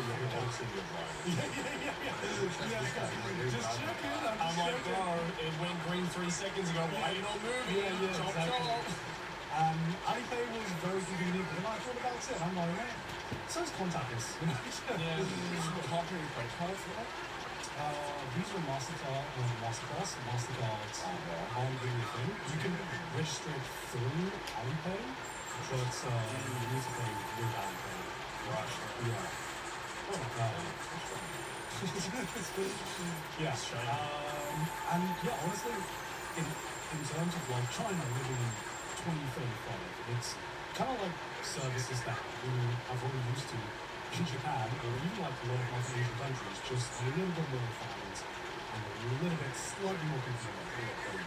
Yeah, better UI and stuff like that. But the whole like 2035 thing, I'm like, maybe I hyped it up too much in my head. I'm just like, I don't want to go I'm interested in seeing That would be cool. yeah. like a domestic flight. I don't know what the vibes are. Yeah. But I imagine it would just be like in the Shinkansen, but just a bit faster, just a bit. Pretty fun with that. Yeah. And also, like, getting the ticket, one of the easiest ticket buying things in Japan. But they put the magnet. No. Oh, yeah? Oh, they do have one like that. I don't know where it is. Yeah. I think most of them stay traditional. Yeah, I know there's one. There's one like that. Yeah. I'd love to go on that. That'd be cool. Oh, yeah, Shanghai magnet. Yeah, but it only does 300 kilometers an hour. Oh, that's the same as the Shinkansen. Yeah, whereas the Japanese one that they're trying to build is 500 kilometers. Yeah. Which I think the government of Shizuoka is building up. Yeah. The high speed of 430 kilometers an hour. Yeah, I think they're just making sure that it's all right. Probably going through the fucking meetings. I thought it was something like they're not really right. That's like for me. Like thought, which I wasn't sure. I don't think it stops. I'm not too sure actually. I remember there was a I'm lot sure of there are some. Look, when we talk about trains, someone's going to be an expert. 505 kilometers an hour. Oh, there was Okay, but the Shanghai was It's 460. Yeah, Oh, there you yeah, go. I said 300 in the good thing. Oh, I No, don't no, know. no. No, conventional. No, they're conventional high speed rails. Superconducting network. See, I really hope this gets built within my living lifetime. Yeah. You know, other thing I wanted to go set unfinished. The other thing I actually think would be fucking sick. Or fucking, how could that take to the Sapporo? Oh yeah.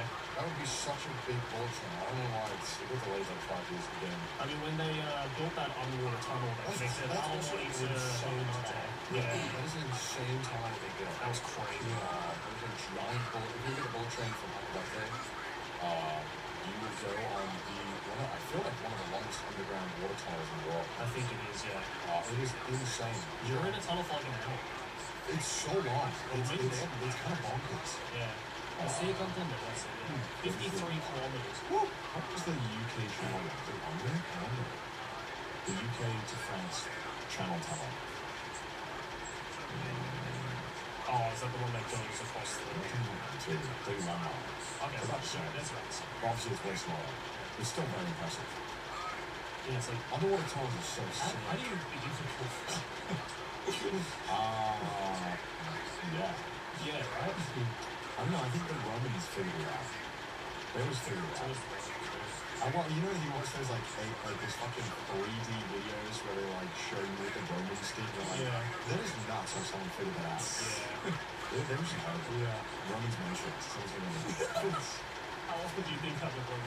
Just to like warring them out. Yeah, You know? every day. You know? But yeah. Yeah. Also made me think, this whole like trend of like, this country living in 2035, do you think that's just a way to say, hey, this country does things a little bit differently? I don't know, because Yeah, I I was think also there's a probably, lot of stagnation. Yeah. People look outward for inspiration. Yeah. And, you know, kind of makes you get like, why am I going to do this? Yeah. You see, something in China that's like really efficient. And you're like, well, If China can do it, then we can do it. I mean, not just China, but there's in Japan and Korea as well. Yeah, but in the case of Japan, half the shit that you see where it's like, this is why Japan is living in the future is not futuristic in the slightest. It's just different. I want to start a fucking series to see if there's anything we can say like, oh, this is why fucking England is living in 2035. Why the UK is living in the future? actually, that's pretty the wrong country to live in a hot time right there. You have a hot ass time doing that. Like, I reckon if you go to fucking Norway or like one of the European countries, there's probably something cool about it. Yeah, I feel like social service. Yeah. This is why Norway's in 2020. Yeah. Well, I mean, isn't that the whole thing? Like, I think it's like Sweden or Norway, which is one of the nice countries, is like, in the next like 10 years, they'll be completely gonna get rid of all like motor-based like engines and cars, and they're gonna go like full electric cars or something like that. I think it's motor. Sorry. I was like, they're gonna get rid of all motor? Yeah, they're gonna get rid of all motor. How the fuck are they gonna do that? Where are all the true crime podcasts We gonna are go around? eradicating motor. No one is dying. Yes, this is why we're living in the future. Yeah, because I kind of made me realize that some of these functionalities just look cooler, I guess, in Asian countries. Like, I remember going to Japan and be like, yo, you can order with your tablet at a restaurant and then you don't need to like talk to the cashier or something, and I realized that you can have that. Just fucking well, it just feels a lot less cool, even though the functionality is exactly what's fucking said. Yeah. Right? Well, I mean, yeah, because you know that if they have that feature, that's how they just use so many things. Also, I don't really want to touch a tablet. Yeah, I know I realize I don't want to go too often and like, Yeah. Let's go back. I hated it. Don't bring back human interaction. Yeah, I can't really use that to drop them. Oh, okay. Yeah, I'm not so turned on. Is that us being monks? Or is that you just basically? I don't know anymore. I don't know. But I would say that yeah, China is more developed right now, more efficient, but it's more like other countries on the as well. yeah, Maybe they're just a little bit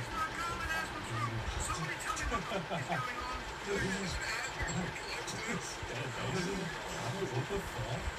But you're selling to America, right? how many So if you times? want to learn about 2035, you say about like 19 on top. How many times? What number trip is this in the U.S. this week? I went Because you went to New York for the GS thing. You went to AS. You're probably there for something. I don't know. As someone who goes once a year, it seems like You know when I went back before, I actually think I hadn't been from July. I think I went until the New Year. Oh, Should I go something? I would say Wales.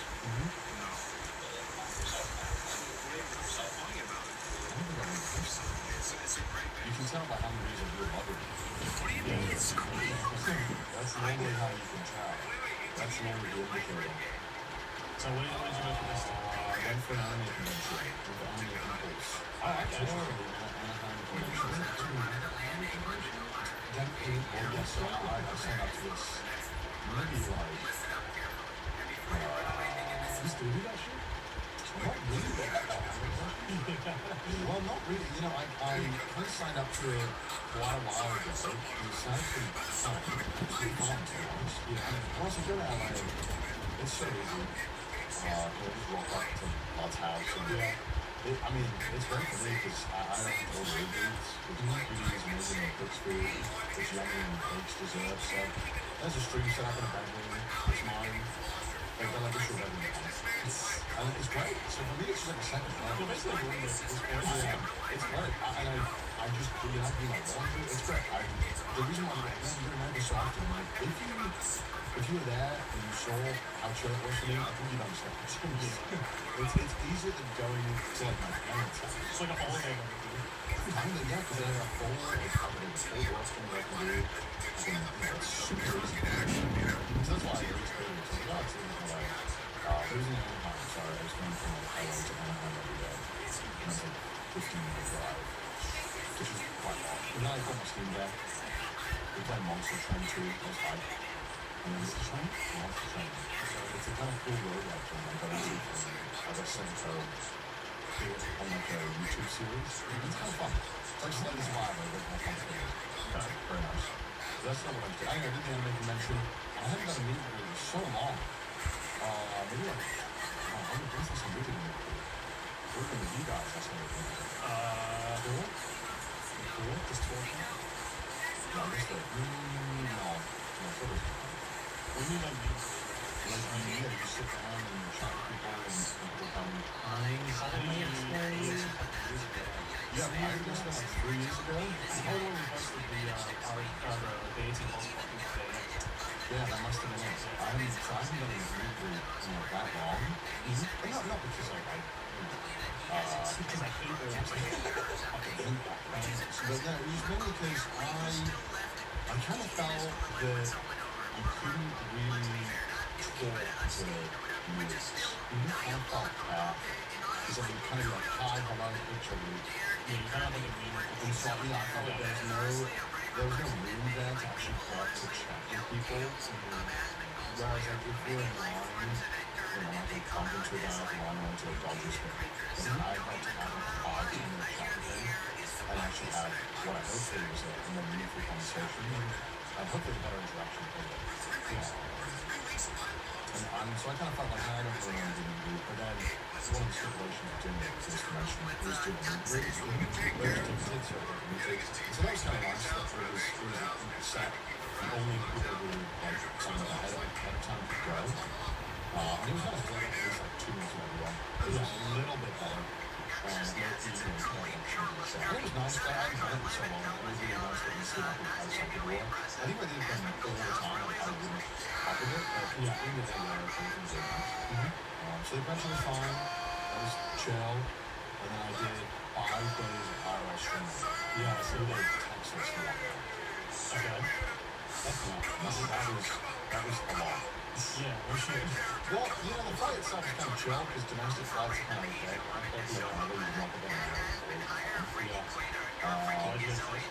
I went to Alvera Sanctuary, which is a nature sanctuary of animals. And kind of teaches you about animals and stuff. It's run by my used to be a streamer. Well, I guess still. Used to be an nature, opened an animal sanctuary and kind of, taking care of these animals. And she's super passionate about it, so it was really fun. I really wanted to go for a while. And I was like, fuck it, I'll just go to Texas. It's not hard. Turns out it's kind of annoying. It's not that hard. It's fucking annoying. Yeah. Well, I don't know why. I thought it was like a 2-hour flight. Yeah. I guess it can't. Well, it's 2 hours and like 40 minutes. It's just like 4 hours. But the latest flight you can get from LA is like, I think it was 8 p.m. or 9 p.m. And then I landed at Guam. Because obviously we can time zones plus 2. So that was kind of annoying. But then I got there and I think my brain thought I was going back to Japan because the moment I landed, could not sleep.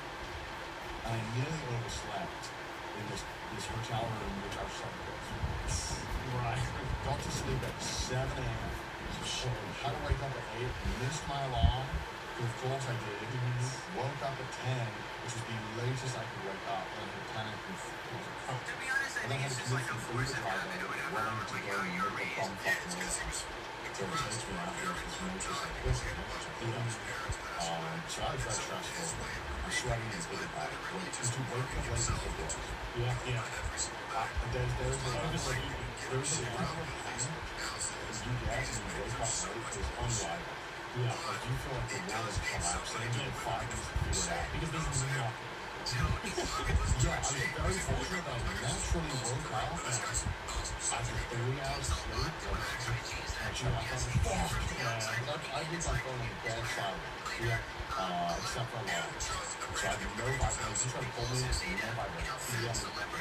So that was very stressful. But very worth it. I had a really fun time. Speed run, had some Texas barbecue at the airport. Nice. Barbecue airport. Again, not very good. This sauce. But who could have guessed? Next time I was one day at Johnson. I did Disney, Aquarium, went to Rage Room. That's what fun. It's a Halloween Horror Night, Universal. So that I fucking had a lot. They felt how these things were. Oh, it was kind of sick. It was like everything was themed. It was open from 7 p.m. to 2 a.m. Every worker is like trying to fucking scare you. There's so many horror things. America's so hard. Dude, It's fucking complicated. sick ass rides, such good like food and booze. Just fucking amazing. I love Universal so much. It was so fun. The master stream, so she both of like straight. I could skip every single line. It was awesome. So they would do like 2 lines, and they'd be like, want some snacks or some margaritas? I was like, fuck, that's just that's beautiful. American decadence is truly at another level, which I strive for. Jack? Oh, I met Jack Skellington. Oh yeah, you have to be specific about Jack. I met Jack Skellington. Which Jack? Not Jack Skellington. Jack He was like, oh, dude, he was the one-to-one. He's the same aura and everything. Damn, okay. Disney's fun. I like Disney too, but it's just way busy. And Disney's also like that kid-centric, whereas the Universal just like Halloween Horror Nights felt like super adult. I was super more down for. And then they had this one section that was like monstrous, like a Latin American horror-inspired section. Dude, and they had that thing where they tear the bag of chips and they make the nachos in the bag. I was best fucking. He was living in shit. So fucking tired. It was amazing. But yeah, I was just streaming and doing this shit every day. It was a lot of fun. I just mostly streamed. That was mostly what I did. You just streamed for 5 days straight. Yeah. I'm like traveling, like flying between that. Yeah. I'm flying in and out. Yeah. Yeah, it's crazy. But it was a lot of fun. We were mostly all working. Yeah. And I played basketball one day. I realized I'm terrible at basketball. You don't have basketball skills. No. I'm still like fridge. You can do a lot of sports. Basketball just isn't language. You know, I don't know. I can't imagine you like. No, fuck that. I didn't get to do anything. I was so useless. I didn't know where to be. Did you scare basketball? This time I didn't. Last time I did. One of three. I did the score. Last time I got a 3. Oh, you got a 3? It was so sweet. 'Cause the team I was on, because they did like there was 20 of us, and they did 5 and 5s. And then it was like, we got to play, we got a 3. And of course I got a 3. Randomly. I was like, oh, okay. I got to play with like the better players. I think I'm better players, but yeah, people that I was More experience. but I was dog shit. And they were being all so nice because they understood that I didn't fucking know the rules either. So like I didn't understand like traveling. Okay. So don't worry, guys. He's British. I didn't understand like how I was allowed to block and when I guard or screen, I wasn't allowed to move. Yeah. Which I didn't get So you that. know this is red signs. I have read some. Well, clearly you did. Very different when you're on the Clearly you did. court. They explain all of this. When you're on the court, it's just different. Fouling and stuff, I didn't quite fully understand how that works. Don't like accidentally foul people. That was very patient. But people also knew when they threw the ball to me that there was a 10% chance I'd make it, and a 90% chance that you'd be home. So it was fine. But it was fine. I tried. Yeah, I was going to tell you. It was nice that I appreciate that. Yeah, that was mostly it. I just streamed. It was a very uneventful LA trip. Everything I did, you can watch on that. Do you feel like you document your life less because so much of your life is documented through work? I think it's so documented. It's all documented. Yeah. But do you find because of that you stop like taking photos or documenting other parts of your life that I never did photos of them. Yeah. Before I went to yeah, I don't think that's changed. I don't think that's changed myself either. Sounds like that's the thing I'm like regretting like the things I have with myself. It's just shit I've done for like trash tasting on camera, right? But that shit is cool. That is cool. But then having pictures I take on my phone. Yeah. You don't take pictures. I don't like I don't go like with my phone to figure out pictures. Is it bad though? Huh? I feel like I'm so. I don't get bad. I don't know. I think the argument could be made there. I've always been like, I'm not a very kind guy, but then I get to a point where I start to get to what I've done. And so then I got those to sit there personally. I just don't know. yeah. Unfortunately, when I go to on Facebook, we would say, we need to have us on a picture post. So sometimes we're like, oh, let's find a nice picture of us together. Pictures of us together. It's all food. It's all fucking food. I think half of my family is. Yeah, Aki and I are both so we have 2. Oh man. I think that's the benefit. Yeah, We're family photos in real life. yeah. And Aki's like really going into film photography recently too, so I actually have like physical walls and like film photos and stuff, so like, we can actually make like pop-up photos. Which is nice. I want to do that. I want to make photos. Yeah, do it. It's always fun. It's such a nice moment. Because you can like look back on it together and be like, oh, you remember that? Yeah, that's what I want. That's what I want. And instead, I have like trash days confirmed. That's not really the same vibe. Where much one of your IRL streams are like, yeah, you remember that? Yo, you remember when Twitch time was like, oh yeah. So let's reminisce on our time together, darling. Loads of stream highlights. Oh, you remember that? You remember that, Shadow? Those are my happy memories. No, I think the argument can be made both ways. I am also completely okay with the people who are like, I live in the moment, because I think that's also really important as well. You know, but as you were saying, like, you know, for people like us who do a lot of things every other day, yeah, after a while you're just like, shit, what did I do 6 months ago again? I don't remember. I did something, yeah, but I don't remember the specifics of it. My Google timeline has great information. It gives me more information about what I did than the photos I take. I shouldn't be in the info, but this should be oh, okay, that's what, oh, that's why I was doing. Yeah, I mean, I started playing Soul Soul. Is it worth the hype? It's, you know what's the problem? I have something to learn. I absolutely fucking love it. I'm just tremendously fascinated. And it's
that TV. Why the fuck is so high? Turn it down, whatever.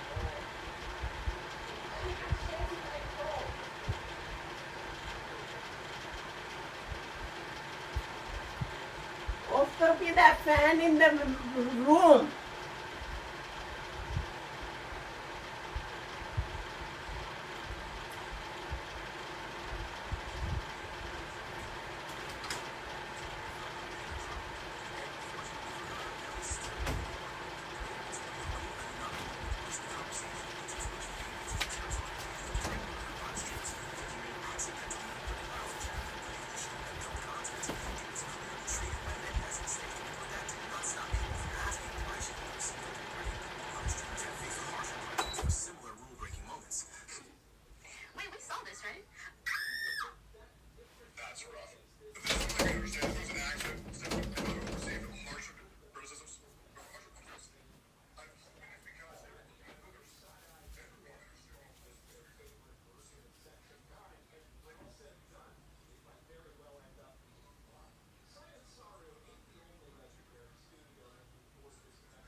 forth to take it, but they might charge into that light inevitable future on their own terms. It, of course, has a long way to go if it wants to claim the title of Kyoani's best steampunk anime, but Sparks of Tomorrow is off to an incredible start. We're usually lucky to see one new show season with such a feast for the senses, let alone two, but this summer is a dang old buffet. The World is Dancing is a historical anime about the life of Seiyari Akio, a renowned Go actor whose dancing captured the eye and heart, it's rumored, of Shogun Ashikaga in the late 14th century. He wrote many plays that are still performed to this day, as well as Japan's first treatises on the philosophy of drama, all of which sounds like it would make for a fascinating if rap were drama in its own right, but this show is anything but.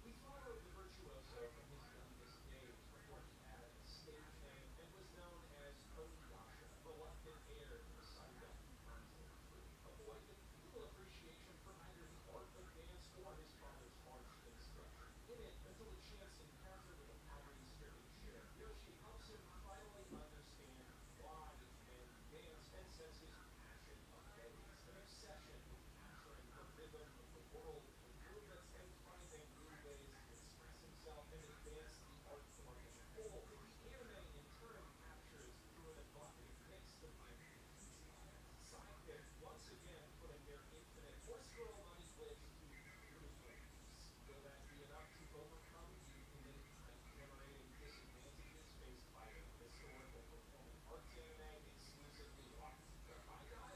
Probably not in a season and year this insanely stacked.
Exactly. I do agree with that.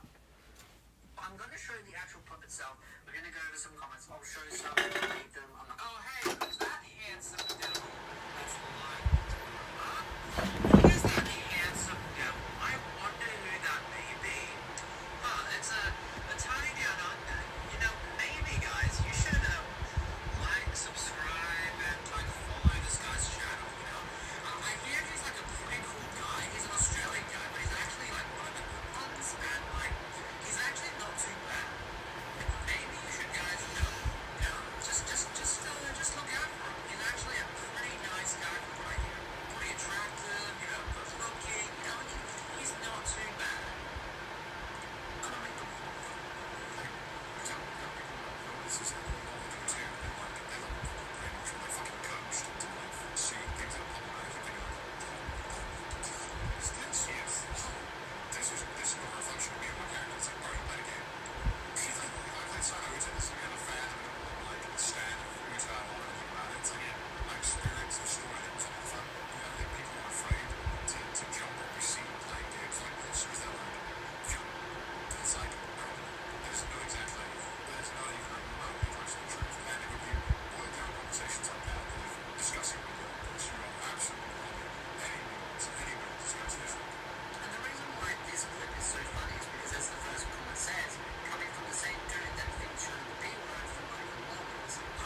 assumption that if you put out a franchise that is still getting remade today, what if this franchise never existed but still came out today? Right.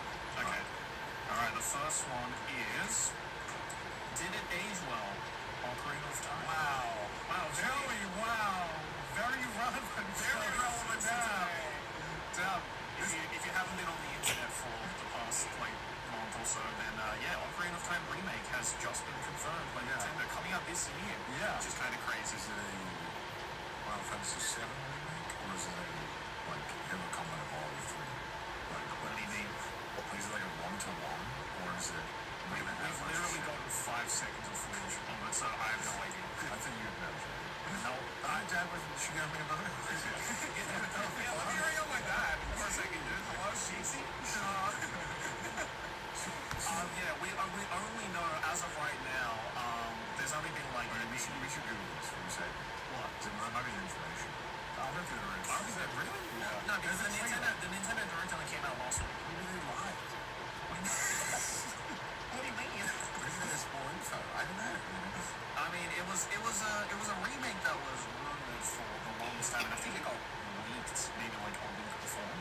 But yeah, it's confirmed that Ocarina of Time is getting its second remake, because this is actually a second remake. Second remake? Because they remade it once on the 3DS, like an HD remake. I don't know if you have 3DS. What do you mean? I love 3DS!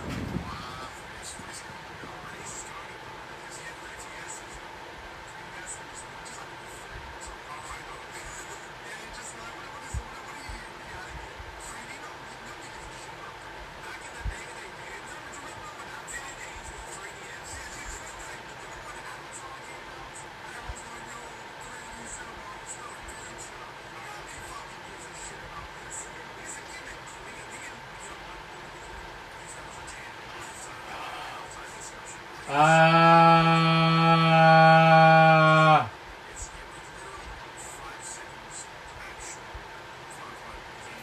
Which is kind of crazy. They want to cut